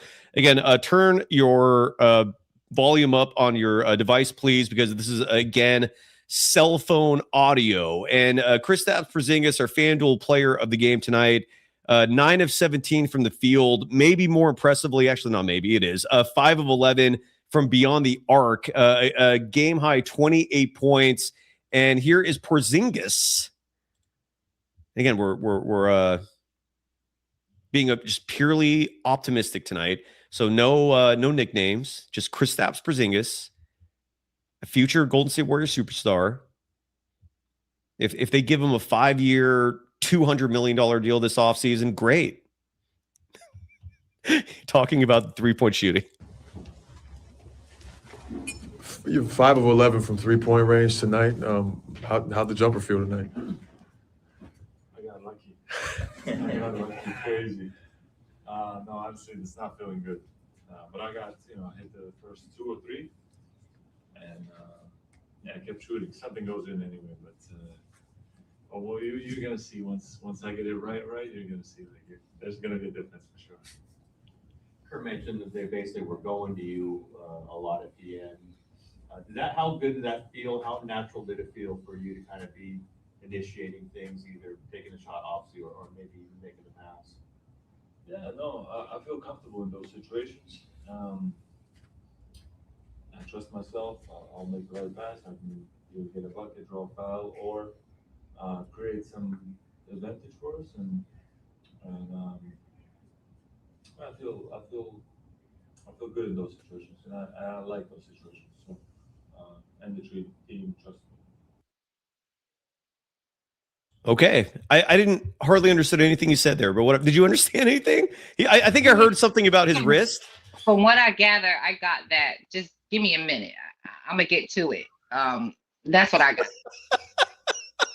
Well, Porzingis, he had a solid game tonight. Hamza in the chat is asking if the Warriors beat the Nuggets Sunday. Let's preview that. Then we'll get to the scoreboard here and wrap it up. I'm going to be a short one tonight. Happy Friday again. Hamza in her chat saying, if the Warriors beat the Nuggets, would I still be on board with tanking? Hell to the yes. The season's cooked. There is no salvation for this. And if you need evidence, the standings right now show the Golden State Warriors, even with this 3-game winning streak. Actually, they are. So they have almost no shot of catching the Clippers. That to me is a pipe dream. So they're basically fighting with the Blazers for whether or not they're going to be home in that game or at Portland for that game. Beating the Nuggets Sunday will not change that. Side note, I don't see a chance in hell that the Warriors will beat the Nuggets. Do you, Sharia? No, it doesn't. And no, it would not change my perspective about tanking. This season's over. That's my opinion. This season is done. Even if Steph Curry can somehow come back, best case scenario, you get out of the play-in, you sacrifice your lottery pick, and then you get your ass kicked by either the Thunder or the Spurs, whoever plays you in the first round. Right. I don't see I don't see what the point is for that. Not to mention, like Steph Curry. What if Steph gets hurt? What if he suffers a cataclysmic injury? Now you've just given up next season because you can't take that salary off the books. It's no. I don't care either way. I mean, I don't care about them competing either way. Like this season's gone. It's over. It's right. It's Mr. Silax is saying they're not going to catch Portland technically. And again, we'll visit the standings again with a visual and observe it more carefully in a moment. But the Warriors right now are tied with the Blazers in the loss column. Both teams have 38 losses. Portland, their final 8 games, and maybe the reason why I don't think many people are giving the Warriors a shot at catching up to the Trailblazers or surpassing them is because the Warriors' 8 remaining games, 6 of the 8 are against playoff teams, Western Conference playoff teams. The only 2 remaining easy games are the Kings, and they play them twice. Now the Blazers, their remaining games include the Wizards Sunday, the Clippers next Tuesday, the Pelicans, the Nuggets, the Spurs, the Clippers, the Kings. So Portland has 7 games remaining. The Warriors have 8. Portland, the easy games they still have include the Wizards, the Pelicans, the Kings. The Warriors have 2 games against the Kings, and they have 8 remaining. Anything's possible, but I don't think the Warriors will catch Portland. I don't know. What do you think? No, I don't think so. I'm going to tune in though, and I still root for them, but I just don't think so. Yeah. All right. Well, do you want to stick around, Sharia, for the scoreboard, or what are your thoughts? I'm about to bring Shardoll on, and we're about to get into the danger zone. I'll leave it up to you if you want to be a part of that. It's almost 2:00 here, so today I'm not, but the next time I will stick around. Sounds good. Sharia, always love having you again. I'm still awaiting. Like everything seems to be on track with this huge sponsor that we'll hope to bring on. If this becomes greenlit as expected, we're going to hopefully have some really good things to build on here on this program, and that includes paying you. So we're not just getting your services free of charge. We'll chat about it. Either way, I'll be back. Beautiful. Always love having you, Sharia. Thank you so much. Any final thoughts? Anything? No, let's just keep the morale up and continue to be delusional and argue and fight in the chat and tune into the next game. All right. Love you, Sharia. Thank you as always. Bye. Bye. We'll see you soon. That is the beautiful, the talented, the lovely, the charming Sharia joining us as always. Sorry for the beautiful comment. I sometimes forget I shouldn't say things like that. Anyways, on that note, let's enter a realm, a place we call the danger zone. I'm a stay-at-home son.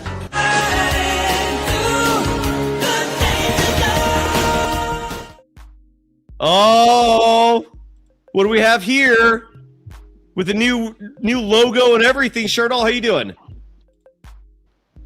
Hi, Sai. I'm doing great. How are you doing on this Friday night? Doing okay. Yeah. As the Golden State Warriors take down the Washington Wizards by a final score of 131-126 from Chaser in downtown San Francisco, California. What were your thoughts on the win tonight? My thoughts are, why is Mr. Silax calling you greedy, Shardoll? I'm not greedy. But what would make him even say that? Like is that just random? That's just random. You're just saying that to hurt my feelings. Okay, then Silax, let's not hurt feelings. All right. What did you think about your new open? It was a slight tweak. Did you see it? I really love my new open. Did you see it? I didn't see it. Then why did you say you loved it? Here it is one more time. Pay attention, all right? I'm a stay-at-home son.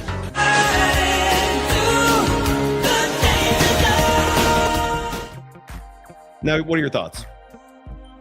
Now I really like that, and I want you to keep. I want you to make that as part of my intro. Well, that is part of your intro. Thank you. I literally just played it. I mean, that wasn't like a test run. The whole everyone saw it. Thanks a lot. Thanks a lot. Well, you know who the character is, right? Is it from Along Came Polly? Yeah. It's your hero. Isn't this your hero? I'm a stay-at-home son. He's my hero. Yeah, that's why you dance, right? I dance because of him. I've been pumped up the audio a little bit at the beginning so people can hear "Stay at Home Son," which again, congrats. That's an accomplishment. What were my thoughts for this game tonight? Dude, the Warriors they won. That's all that matters. Hell yeah. So I was gonna call into 95.7 the game, but it went too long, and I saw the link from you, so I had to leave 95.7 and come here. Shardoll, I respect the loyalty. Because I just saw the link from you, and I said I'm the closer. It's my responsibility. So I left 95.7 game, and I came here. You took that responsibility seriously. Respect. And I don't know. I don't care how they feel. If their hearts are broken, I don't care, because I'm the closer. It's an important role. I have to come here and take responsibility. Shardoll, this account 800 two-step is asking, where is the Kuminga chatter? He doesn't play for the Warriors, and we did talk about him earlier. Shardoll, what do you have to say to people like that who are just obsessed? Why are you obsessed? Jonathan Kuminga doesn't play for the Warriors anymore. What's the obsession with that? He doesn't. It's not like he still plays for the Warriors. I mean, what are you obsessed about? Obsessed over him for? Like, man, you corny. Yeah, just why you'd want to be obsessed, but like he doesn't play. So why are all these people obsessed with Jonathan Kuminga like he's playing on the Golden State Warriors? I don't know, but Shardoll, Shooty Smokehouse, and Shooty, please forgive me. I owe you a phone call. The rumor on the street is Shooty Smokehouse is the best barbecue in Northern California, and that's why I owe that man a phone call, because it's time to do some research. But Shooty is saying, Shardoll, we bloody effing love you. I bloody effing love you. I bloody effing love you, Shooty _ Smokehouse. I fucking love you too. Good stuff. Shooty, I will call you soon, I promise, brother. I'm more interested in tasting the barbecue. Shardoll, do you like barbecue? I love barbecue. I love pulled pork sandwiches with coleslaw. Pulled pork sandwiches are good, but with coleslaw. Well, coleslaw is good too. But What about like the meats that aren't shredded? Like do you like the ribs? Do you like brisket? What's your favorite ribs. I like ribs. I don't eat brisket. You don't eat brisket. You don't eat meat, correct? Remember, no, I don't eat beef. Remember that? I told you. What are your thoughts? I've been seeing clips lately, and I don't know if you're following along on this, but I guess like there's a certain area of India where people are shipping cows out of the country to sell them, and so you have people like firebombing these trucks, like throwing strips on the road to have these trucks veer off, and then they release the cows. Have you seen these clips? I've never seen these clips before. Can you please tell me about these clips? Well, I just told you. That's all it is. If I can find some videos, I'll email them to you. But it's crazy shit. Is what I'm trying to say. They take the cow thing very seriously in India. Is it a Hindu thing? Is it a religious thing? What is it? Why are cows sacred to you? It's a Hindu thing. Okay, it's Hindu. Okay. I'm not saying it's wrong. I'm just curious. The Warriors, so they extend their winning streak to 3 straight games. Yeah. What do you think is going to happen Sunday against the Denver Nuggets? They're going to beat the Nuggets and extend their winning streak to 4. Wow, look at the optimism. And because we're being optimistic tonight, KP is going to destroy Nikola Jokic. I like you. Ready to go do a scoreboard check? The San Francisco Giants played game 2 between the Yankees today. They lost by a final score of 3-0. Ooh. Aaron Judge hit a 2-run shot. John Carlos Stanton hit a solo shot. They're now 0-2 to start the season. And they're scoreless to start the season, right? And they have a record of 18 innings with no runs scored. It's not good. And the Yankees already won the series. Yeah, that's not good. And they're 0-2. Oof. A lot of bad news there. And the San Jose Sharks are on a 6-game losing streak. But guess who is on a winning streak? The Warriors are on a winning streak, 3-game winning streak. Yes, they are. Yes, that's right. All right, let's go Warriors. Let's go Dub Nation. Let's do a scoreboard check here again on a Friday, March 27th. I wanted to wish Buster Posey happy 39th birthday to the president of baseball operation for the San Francisco Giants. It's his birthday. 39 years old? No, Buster Posey. I want to wish happy birthday to Buster Posey, the president of baseball operation for the San Francisco Giants. Okay. And the Yankees ruined his birthday today. Sons of bitches. It was his birthday. It was his 39th birthday today. That's what you get. The Yankees beat him on his birthday. This is a special day for Buster Posey, the president of baseball operation for the Giants, and they ruined it for him. That's what you get for hiring a college coach. Let's go through the. I feel so heartbroken that they ruined his. He's one of my favorite players, and he defined an era of San Francisco Giants baseball. Well, yeah. He was a catcher. Shardoll, why did Giants fans let go of the manager? What was that guy's name? Who won the World Series rings? Bruce Bochy? Bruce Bochy was the previous manager for the Giants, and now it's Tony Vitello is the new manager. Why did Giants fans let go of Bruce Bochy so easily, yet certain Warriors fans pretend Steve Kerr is like a god? Like, I don't know why. I don't know why they let Bruce Bochy go. Maybe the reason why Giants fan let Bruce Bochy go, maybe they're sons of bitches. Maybe. Because Bruce Bochy was such a great manager for our team, and those Giants fans really wanted him gone. I'm like, and now Tony Vitello is 0-2 as the new Giants manager. He sucks. He's gonna go 0-3. Tony Vitello's gonna go 0-3 if the Giants lose in the third game of the series from San Francisco. They're going to be 0-3, and then Tony Vitello's going to be 0-3 as a manager. He hasn't gone a win yet as a manager. That's not good. As a new manager for the Giants, he hasn't gone a win at all. Or a run. Do you like my logo? It's Barry Unite, Golden State Warriors and Giants mashup. Oh, is that what that is? Did you make that, or you just found that image? I went to Gemini AI software, and I put it into the software, and it made it for me. I'm not yeah, it's fine. All right, let's go through the scoreboard. You ready? Let's go over the scoreboard and let's wrap up the show for the night. It's already 11 o'clock. I need to get ready to go to bed, and I'm probably going to play with my cat also. Beautiful. What are your plans this weekend, by the way? What's going on in the life of Shardoll? Not much. I'm watching March Madness. Okay. Did you watch Cameron? Wait, is it Cam Boozer? I picked Duke to win over St. John's. Did they win? And Duke won. They beat St. John's. I watched a little bit. Boozer looks good. And they're moving to the Elite Eight. Well, we start in the NBA in Indianapolis. Yes. So let's go over the scoreboard and wrap up the show for the night. We have a lot of games to get to. We start with the Indiana Pacers losing a very close one, hosting the LA Clippers.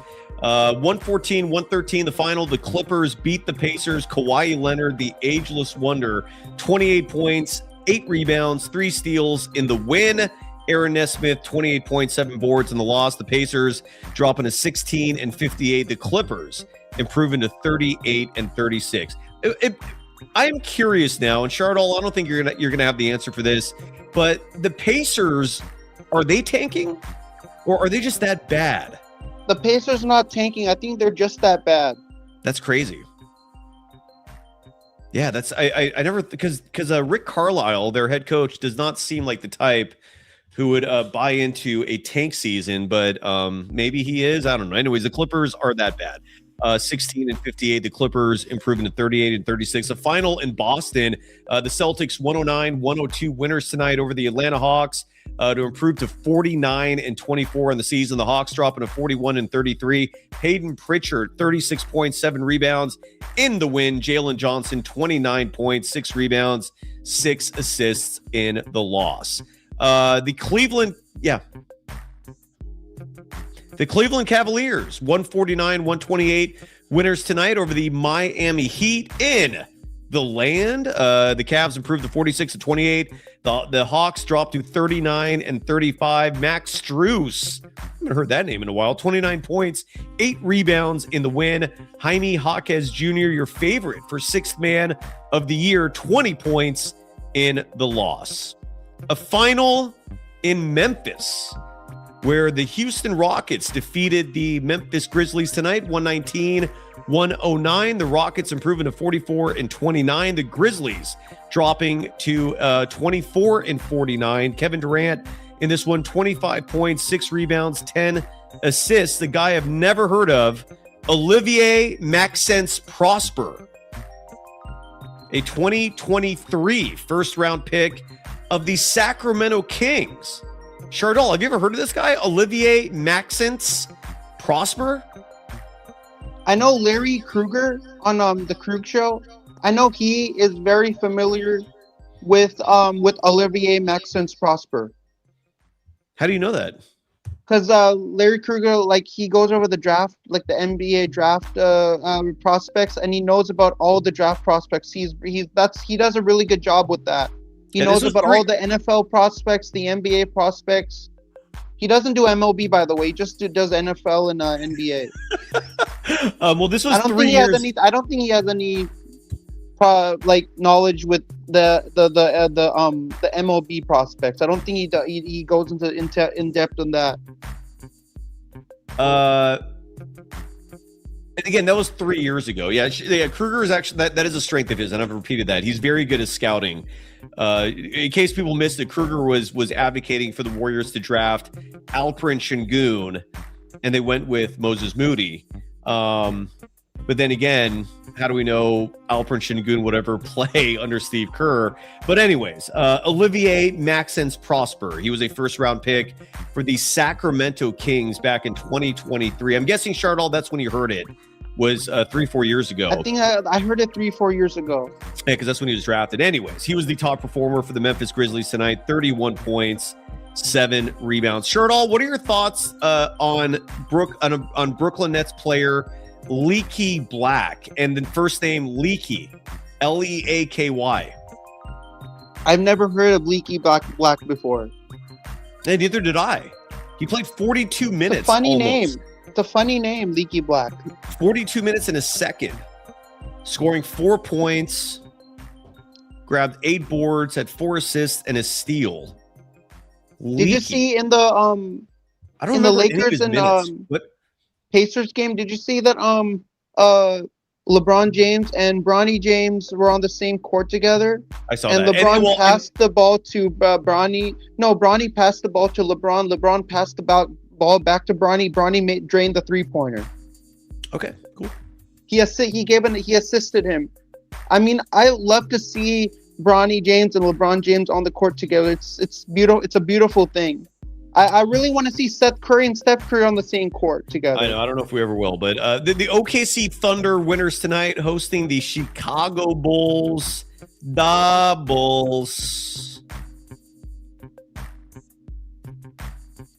Ditka and sausage. Or that, yeah. You could have all said the Bulls repeat. Anyways, the Thunder beating the Bulls tonight, 131-113. OKC improving to 58-16. The Bulls dropping to 29-44. Cason Wallace, 21 points. How am I doing today how am I doing today, by the way? Besides interrupting me in the middle of a score, you're doing great. Cason Wallace, 21 points, 3 steals in the win. Tyus Jones, 21 points, 7 rebounds, 9 assists in the loss. Is it Tyus or is it Trey? Trey Jones. I apologize. It was Trey Jones. No, you're doing great, Shardoll. A final score in Toronto. The Raptors, 119-106 winners tonight over the New Orleans Pelicans.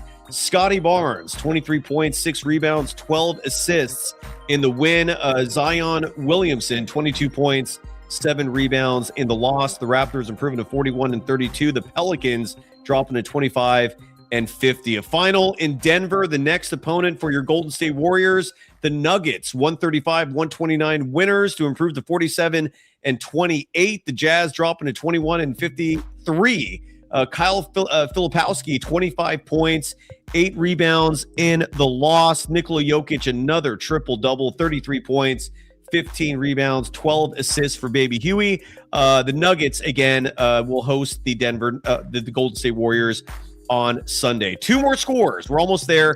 The Dallas Mavericks. This was a game that positively impacted your Golden State Warriors in terms of the play-in because the Trailblazers hosted the Mavericks tonight and lost. The final score, 193. The Blazers dropping to 37-38. They're tied with the Warriors in the loss column. They have 1 more win than them, which makes them a half game ahead in the standings. The Mavericks improved to 24-50. Denny Avdia, 20 points, 9 rebounds, 6 assists in the loss. Marvin Bagley, the third Sacramento Kings legend, 26 points, 9 rebounds in the win. And a final in LA, the game that Shardoll was referencing a moment ago with LeBron James and his son Bronny. The Lakers, 116-99 winners tonight over the Brooklyn Nets. Luka Doncic, 41 points, 8 rebounds, 3 steals in the win. Nick Claxton, 16 points, 7 rebounds in the loss. And that's your scoreboard. You ready to check out the postseason graphic before we go, Shardoll? I'm ready to go over the postseason graphic. Beautiful. All right, let's check it out. So, and again, we'll articulate as clearly as possible for the podcast audience, but looking at the bracket, the NBA makes this and posts this on their Twitter account. If the season ended today, the Portland Trailblazers would host the Golden State Warriors in one play-in. The Phoenix Suns would host the Clippers in the other play-in, and nothing's changed there. The Denver Nuggets would finish the season the 4 seed. The Minnesota Timberwolves, the 5 seed. They play each other in the first round. If the season ended today, the Lakers and the Rockets would represent 3 and 6. And then over in the Eastern Conference, if the season ended today, the Cleveland Cavaliers would play the Toronto Raptors. Cleveland, the 4 seed, Toronto, the 5 seed, and then the Knicks and the Hawks would represent 3 versus 6. The Pistons would await the the winner of let me rephrase that. The Celtics would play the 7 seed, which would represent the winner of the Sixers-Hornets game. The Pistons would play who's left, and the loser of that Sixers-Hornets game would play the winner of the Magic and Heat, and the winner of that game would travel to Detroit. And that represents your postseason breakdown. Shardoll, is it crazy to you that there's only 8 games remaining? So when I said about LeBron and Bronny, I meant the Nets, not the Pacers. Oh, okay. I missed that entirely, but all good. Shardoll, any final thoughts? So my final thoughts are that I'm going with the Nuggets winning over the Timberwolves in 6 games. I'm going with the Rockets over the Lakers in 5 games. I'm going with the Hawks over the Knicks in 7 games, and I'm going with the Raptors over the Cavaliers in 7 games. Okay. Riz in our chat's asking, what happened to Monday shows with Sophia Jones? Did she quit on you? Yeah. And the reason, though, is not like nefarious or anything like that. She made a decision to commit full time to the WNBA, which meant because usually she'd come on the show and we talk Warriors, even though it was called V for Valkyries, we talk Warriors like 2/3 of the time. And Sophia decided, I'm out. Like she just did not see the point in investing time to focus on the Warriors show. So she became a WNBA and Valkyries individual full time. Now, can she still be a part of this show? Yes. And this is where we need your help. If you're interested in sponsoring the program, shoot us an email, warriors24pod@gmail.com. Again, warriors24pod@gmail.com. This is where sponsorships can help us. That includes bringing Sophia Jones back.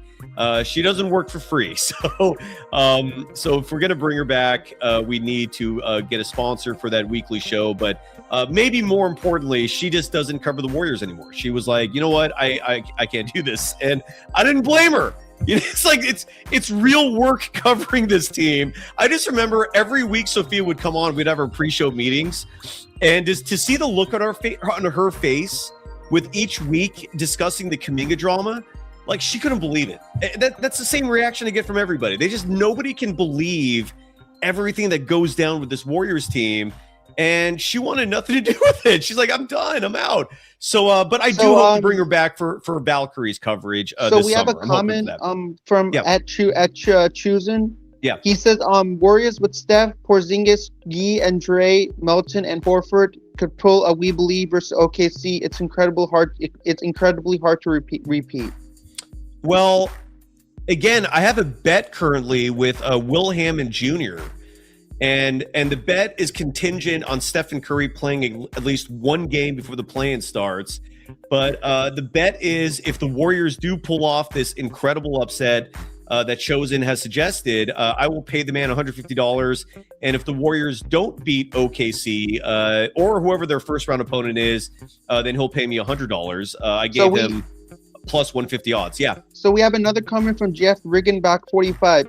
Jeff Riggenbach 45 says, I think Warriors already know Steph isn't coming back this year, but their marketing guys are just putting out those constant Steph updates to bait us fans. He will not return, and I'm good, and I am good with that. Where are you seeing this? Was this a while ago? It was at 10:48 p.m. 48. Thank you for that. That was a while ago. Hold on. Let me see. Let me get to it. Almost there. God damn, that was a while ago. You just held on to that one. Here it is. So Jeff Riggenbach, who earlier was awesome in terms of providing clarity on Nate Williams, writing that I think the Warriors already know Steph is not coming back, but their marketing guys are just putting out these constant Steph updates. Agreed. That's exactly what my mind is thinking too, is that the Warriors are not officially announcing Steph is shut down because they want to give people hope that as the Warriors inch closer to the play-in, the anticipation is a marketing strategy. And Jeff Riggenbach adding he will not return, and I am good with that. I wholeheartedly agree with you. I feel like everything the Warriors do has a marketing angle behind it, and that includes this 2 months of Steph being out, the teasing that he might come back. I agree. I wholeheartedly agree. Shardoll, do you agree with that? I agree with that comment. I don't want Steph to come back. Steph Curry is already injured with that runner's knee, and if Steph Curry comes back to play for the Warriors, he could further exacerbate the knee. Look at you dropping exacerbate. Good grammar there, Shardoll. Why are people in the chat debating religion? How did that even Like, start? please do not bring religion in this chat, please. I mean, I don't. As long as you're not offending, I don't care. But like, if you're offending somebody, then don't bring it. Right, but if you're not, who cares? But it's just if you're not offending people, then why are you bringing it? I'm just curious why. It's like you don't bring. It's like you don't bring racism into here. Well, if it's an intellectual conversation where you're not actually offending, I could care less. Dean Chambers in our chat saying, "Da Bears in dreams." Shardoll in dreams in our chat with the Roy Orbison profile pic asking, "Are you auditioning to be the closer for Dan Cochimilio's show?" I'm also going to be auditioning to be the closer for Dan Cochimilio's show, and I'm going to be the closer for Golden Days, and I'm going to be the closer for Dan Cochimilio's show. That's true? I'm auditioning to be the closer for Dan Cochimilio's show. What do you mean auditioning? Like he hasn't decided, but he hasn't decided, but he wants me to audition to come on. Well, that's some audacity for what? Like Giants post games? Giants post game shows. So Coach Emilio is stealing my idea. He wants me to be the closer. More power to you, buddy. Good luck with that. That's crazy. I thought In Dreams was joking around there, but apparently he means it. Do you like Dan Cochimilio? I love Dan Cochimilio. There you go. That's all that matters. All right. He's a great guy. So we have another comment from at 1800T Woes 2-step. Yo, Kuminga got the ball all night and looked lost. Do you agree with that comment? I don't know. Why are you saying that? Because I don't really have it. Repeat the question again. Yo, Kuminga got the ball all night and looked lost. Well, I didn't watch the game, so I don't have a comment on that. I don't know if he did. All I know is he played 18 minutes, and he's on minute restriction. Clearly, the knee is bugging him. So we got a comment from at L the best _F_. Sai needs to have her on more instead of our Wakdo and Fulian. Oh, with Sharia. Yeah. You're going way back. You're going way back in the chat. Yeah, so Sharia's awesome. Mr. Silac saying Kuminga only took 5 shots tonight. Kid Crickets is saying Uncle Fester on KNBR just cooked me. All I can say to that is thank you for the advertisement. That's free advertising. Bravo to my former employer of nearly 10 years. Thank you. I don't know if they're being serious or not, but so I have an interesting thing to share with you. Please. So the 49ers and the Rams are opening up the season on September 10th in Melbourne. Okay. At the Melbourne Cricket Ground. So they're going to be traveling international, and they're also going to play in Mexico City. Okay. What are your thoughts on that? I like the 49ers to go to travel to other places, other countries and play, but it's the problem with one of the Jennifer Lee Chan with Matt Mayoko was saying that when the 49ers go to Australia to Melbourne and play, the time difference is very different, so they're going to be very tired. Yeah, but it's a preseason game, right? No, it's a regular season game. Oh, but won't the other team be tired too?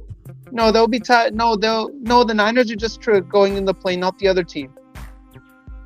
Who are the Niners playing? The Niners are playing the Rams. So the Rams are traveling too. So won't they also the be Rams tired? and Niners will not be in the same plane. It's just the Niners traveling. They have their own plane. I know, but the whole premise is that you're tired because you're going to the other side of the planet, and the Rams. I think the 49ers and the Rams are going to be in the same flight.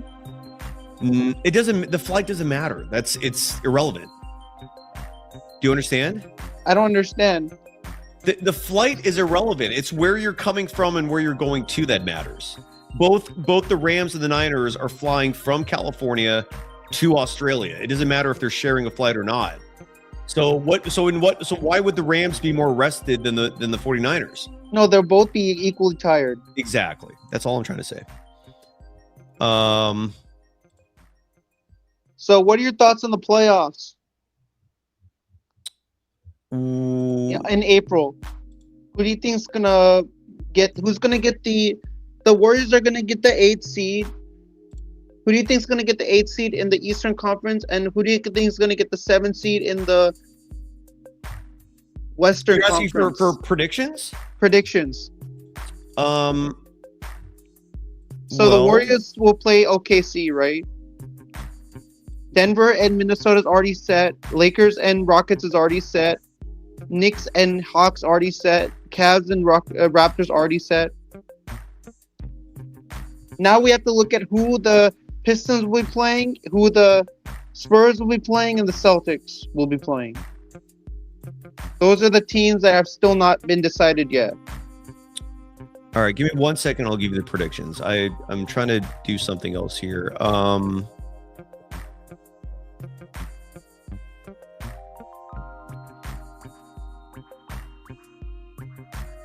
Never mind. Okay, predictions. Here are my predictions. If the season ended today and this goes and the postseason picture looks exactly like this, Portland beats the Warriors.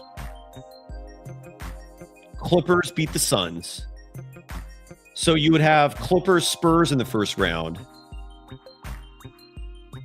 I don't know who wins between Phoenix and the Blazers. I guess Phoenix, but that's not a strong prediction. And then, so you would have the Suns and the Thunder in one game, Spurs Clippers in the other game.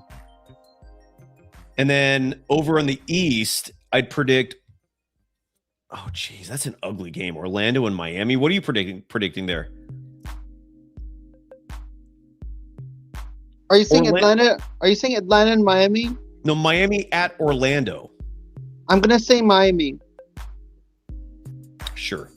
I would predict Charlotte beating the Sixers. I'm predicting the Charlotte Hornets being the Sixers. That's what I would predict too. So then you'd have Charlotte playing the Celtics, and then you'd have Miami and Philly playing for the other game. I would lean toward Philly as your 8th seed, and then Detroit would beat the shit out of Philly. Boston would beat the shit out of Charlotte. And then I would predict Cleveland easily beating Toronto. The Knicks, not easily, but they would beat Atlanta. I predict the Nuggets would easily, not easily, because Minnesota actually always challenge. That would be a hell of a series. Denver and Minnesota in the first round, because Minnesota knocked them out 2 years ago, I believe, and they've always played them tough. I think the Lakers would comfortably beat the Houston Rockets. Who do you see winning between Denver and Minnesota? I'm going with Denver. I would too, but that would be probably a 7-game series if that's how it played out. That would be a crazy series. Playoffs should be fun. I can't wait for the playoffs. Me too. We'll go live regularly during that time period because we're not going to get any news. I don't think, I could be wrong about that, but I don't think we're going to get any news about the Warriors in terms of changes, whether it's a coach, whether it's whatever, until the offseason actually starts, which would be in June. So we got some comments from Tracy till McKendall. Steph shouldn't be anywhere near a pro court till October. Agreed. Riz up 101 saying Spurs winning it all. Dean Agreed. Chambers 8613 says we don't need Steph to risk it. This is a deep trap and we're injured as fuck.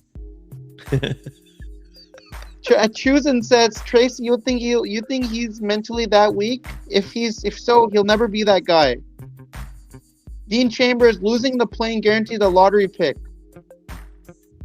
We lost to Portland 2 times already this season. 3. No, we lost to Portland. I know Noah Rocks wrote 2. It was actually 3 times. The Warriors lost to Portland 3 out of 4 games, and the one game that the Warriors won, Portland was missing everybody, Danny Avdia, Jeremy So we got Grant, a comment. What's up? Coming from Indreams at 159. That's the same guy who said, "Do you think the Wizards will take down the Warriors 150 to 100?" Same guy. Lakers sweep Rockets. In Dreams 159 was the same guy said, "Do you think the Warriors will beat the Shardoll? Do you think the Warriors will beat the Rockets 150 to 100? Do you think that prediction is the same guy?" What is your prediction for Warriors Nuggets Sunday? 124 to 117. Oh, look at you! You ditched the multiples of 5. That's unrealistic. Was that hard for you to break out of that? No, it's hard to. 124 to 123. I'm going for on a nail. I'm going Warriors winning in a nail biter. Okay, I like that. Before we go, let's. We got some more comments. I don't want to see it. Oh, are you gonna? I see him. No, I don't want to do that. I want to visit this day in Warriors history. Good evening, and welcome back to The Story. This is old-timey news anchor. News coverage. In Dream Shirt 159 saying that wasn't me, Shardoll. Hello, my baby. Hello, my honey. I think that was you. Hello, my ragtime gal. Shardoll, try not to talk when the billboard's playing. All right, on this date in Warriors history, they're just 3 years ago. The Warriors defeated the Orlando Magic 101-93 on a night where Draymond Green was ejected early in Orlando, Florida. Andrew Wiggins scoring 13 of his 23 points in the fourth quarter. Steph Curry made the final 2 baskets of the game on an off shooting night. And the Warriors, again, overcoming Draymond Green's early ejection. They were the reigning world champions this season to hang on and beat Orlando in Orlando. Shardoll, do you remember Draymond Green being ejected in that game? I don't remember. 3 minutes and 33 seconds into the game. I don't remember that because I have to look into that more. Like I have to jog my memory more to be able to recall that. Because I don't know. I didn't see that. I probably have to go to YouTube and look it up. It's not a big deal. This was Paolo Banchero's, I believe, rookie season. He had 15 points, 8 rebounds in that game. Cole Anthony led the Magic with 26 points and 8 boards. So Riz up 101 saying, Shardoll, head to bed. You sound sleepy.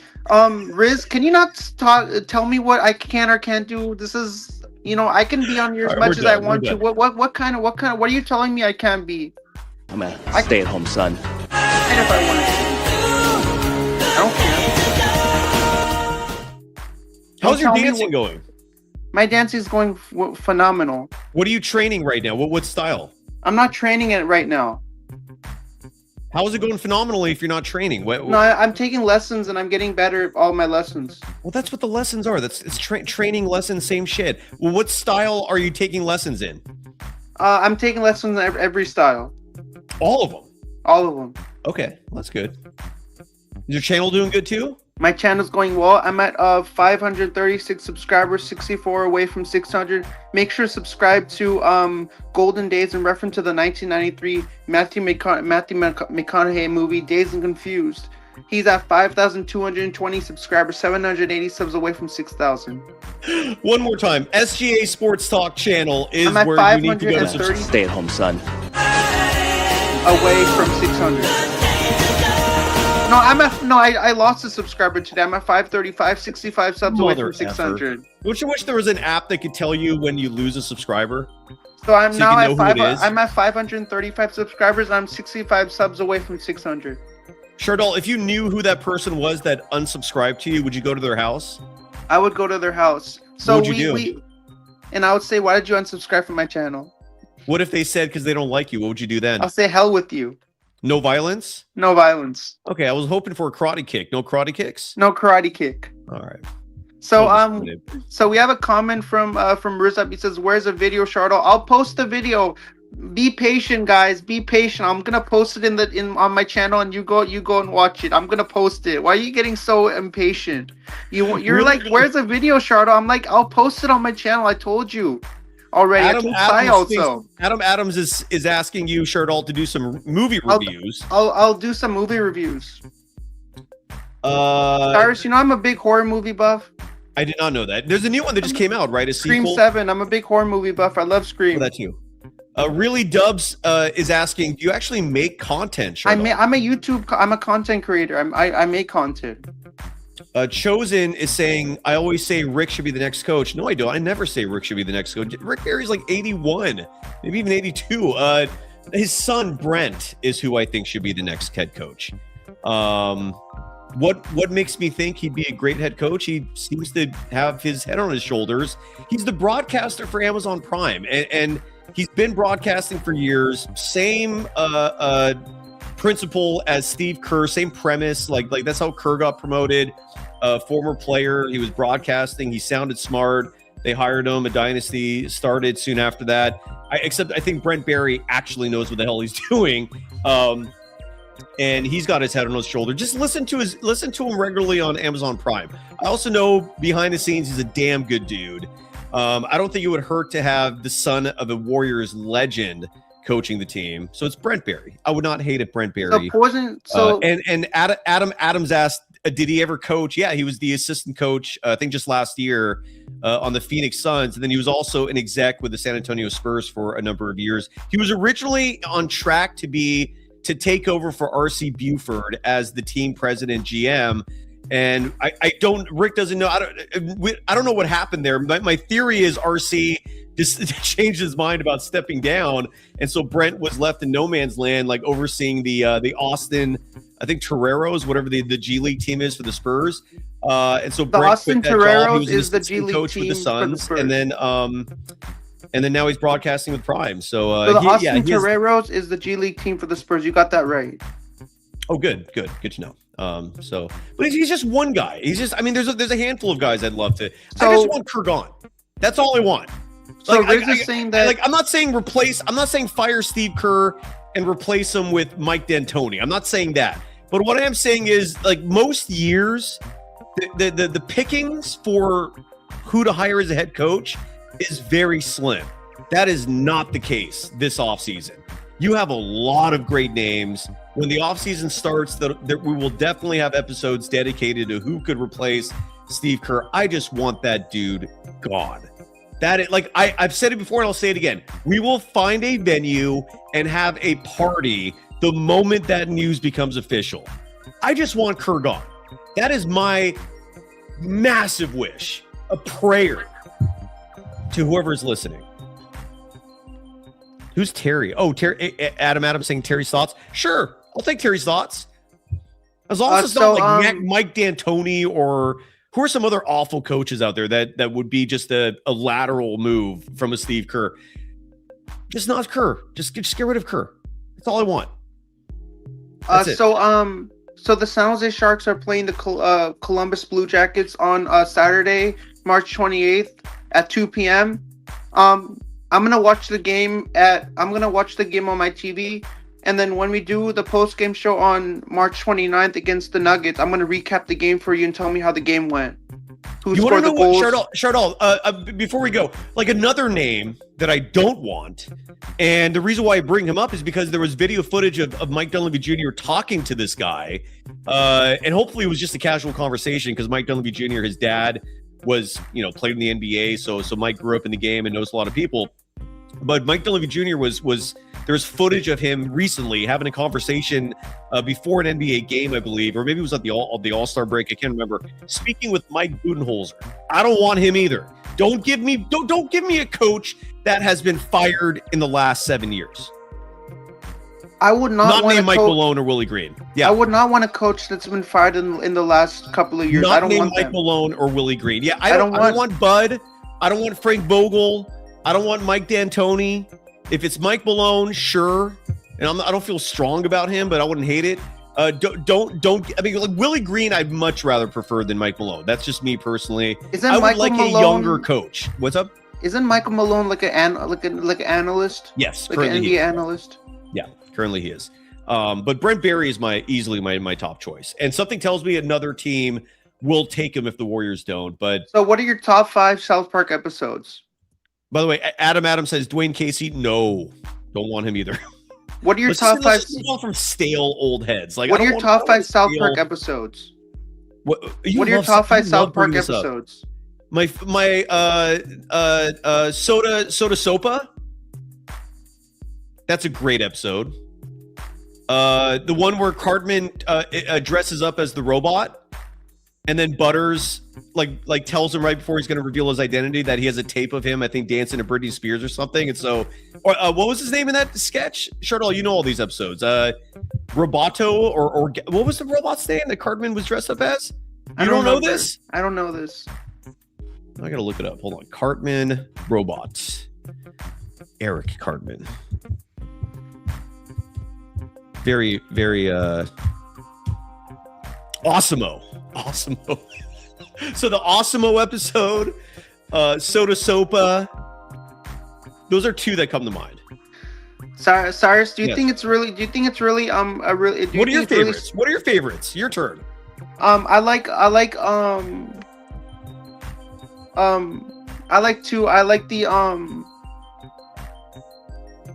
I don't remember. Can I look it up right now and tell you? Sure. Adam Adams suggesting Andre Iguodala, would not hate that. Chris Paul is another wild card that maybe is good. I don't know. David West, I don't think he has any interest in coaching, but I wouldn't hate it. But I don't think David West has any interest in that. Hell no to Dwayne Casey, though. Hell no. All right. Shardoll, it's time to go. What are you doing? Are you still there? The episode one. I have 2 episodes. I really like the Hello, where Tracy McKendall. Kyle I see Blavatsky your is having an inappropriate relationship with his teacher. That's your favorite? I like that one, and That's the second one I like Guitar Queero. That's a good one too. Oh, hey, you. What other sound bites about himself? Ignorant. Yeah. It's ignorant. You're being ignorant. Yeah. All right, Shardoll. It was Sunday. I'll see you Sunday for Beautiful. the Denver Nuggets and Golden State Warriors post game show. I'll give my score prediction for the Nuggets and Warriors game before I leave for the night. We'll do it now. 'Cause we're leaving. We're done. So I'm going with Warriors winning 124 to 123 over the Nuggets. Good prediction. It's always great that you made me the closer. And I'll see you on Sunday for Golden State Warriors and Denver Nuggets post game show. It's an honor that you make me the closer every single night, and it's a true honor, man. Thank you, brother. I mean, Yeah, I couldn't ask for anything more. It's an honor to have you, and I appreciate other programs trying to steal my idea. You have fun with Dan, Coach Emilio. Talk baseball all day. Adam Adams. So Dean Chambers in the chat brings up Draymond Green as a player coach, and adding that he's not allowed to be. Is there a rule change? Did they actually make a rule where an individual cannot be a player coach? I mean, I never. I'm not saying you're wrong, but I've never heard of that rule. Side note: the NBA used to have player coaches. And then they slowly got phased out. I don't even know why they got phased out, but they did. Anyways, Draymond wouldn't be awful. I wouldn't hate that. I know that Joe Lacob has said that publicly in terms of who he'd like to replace Steve Kerr. I would not hate Draymond Green as head coach, honestly. He's got a very good basketball mind. Dean Chambers is saying contract-wise, you can't do it. You have to pay your head coach. My third favorite South Park episode is Mr. Hanky and the Christmas Poo. That's a good one. Number too. 4, Tom's Rhinoplasty, and number 5, Karma's mom is a dirty slut. that's an old ass one, but that's all good. And then Trace McKendall saying, "Bubba, my beloved Bubba, the official mascot." I love South Park just as much as you do. Good. Does that show that we both have something in common? It does, yeah. That's Bubba right there. I mean, a lot of people like South Park. I love watching South Park. I will say this: everybody who loves South Park tells me and shows me they've got a good sense of humor. So, you have a great sense of humor. So do you, Shardoll. Would you like me to use this logo every time I come on the show? Do you like this mashup logo with the Warriors and the Giants? I don't care. I'm honestly not that big on the Giants baseball team being mixed with the Warriors. I'm more of a fan of the Niners and Warriors. So whenever you go to the Sharks games, like the San Jose Sharks game, they always have like nights, like San Jose Sharks and Warriors Bear Unite, Warriors and Giants Bear Unite. They have these things all everywhere at the Sharks games. Like, it's a big deal to smash one logo, a Bear logo with another Bear logo, and smash it together and get one logo. Do it with the Niners and the Warriors next time. But yeah, I don't care. All right, let's get out of here. We should do a South. I'll see you on Sunday for Nuggets and Warriors. We should do a South Park marathon. We should watch episodes of South Park and react to them. If you ever want to do a South Park episode, I'd happily do that. I love South No, Park. we should react to them. We should put. We should have a compilation of South Park episodes and You react can't do to them. that. That's copyright. You'd be violating No, copyright. I've seen people do that. Well, they're not getting their videos monetized, so I guess we could just publish it and just not Can make we money. publish off it and not have it We can do that. monetized? Are you old, Shardoll? I don't think you're old enough to remember a show that used to exist called Mystery Science Theater 3000, and the entire premise of the show was just two heads. You'd see at the very bottom of the screen just the silhouette of their heads, right? Because it's from behind, and so it's these two heads at the bottom, like right or left corner of the screen, and they're talking about what they're watching. And that's what you're proposing. We do the same. You're proposing a Mystery Science Theater. Mystery Science South 3000. So I love Bill Nye the Science Guy. I love him too. He's a good dude. Yeah. Bill Nye the Science Guy. All right. Mystery Science 3000. I know. Let's get out of here. All right, So Shardoll, we got a one more super chat before we leave. Money checkup side. If you could make one player disappear off payroll, would it be Brandon Podziemski or Brock Purdy? Oh, that's not a super chat's. No. Money So I have a comment in the chat. He says, "Si, if you can make one player disappear off payroll, would it be Brandon Podziemski or Brock Purdy?"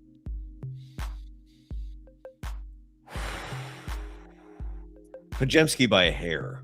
No pun intended. Um, Purdy took the Niners to a possession of a Super Bowl. Like Podziemski is not doing that. Like you could win a title with Purdy, but you need to surround him with depth. Like he can't carry a team, but he can be like a game manager type and lead your team to a Super Bowl. Brandon Podziemski, I mean, as long as Steve Kerr's the coach, like Podziemski is going to get way more minutes than he should. It's going to hurt the Warriors defensively. And I'm not a fan of it. So I would go. So next time when I come on camera, next time when I come on the show, would you want me to be on camera so I can show my cat to you? Sure. Have you seen my cat on camera? Have you seen him actually? No. Would you like to see him? Sure. It'll be your first time seeing him on camera. I see a lot of times when people do live streams on YouTube, and they bring their cat. Journal, it's Friday, and have a big fat bowl waiting for me. Let's get out of here. Say bye. So I'll see you on Sunday. Warriors, Nuggets. Great having me on. I love being on your show. You kill it. You rock it. You slay it. I'll see you on Sunday. Thank you. Viewers, thanks for being in the chat, filling up the comments section. I'll see you on Sunday. Have a great one. And peace out. SGA's out.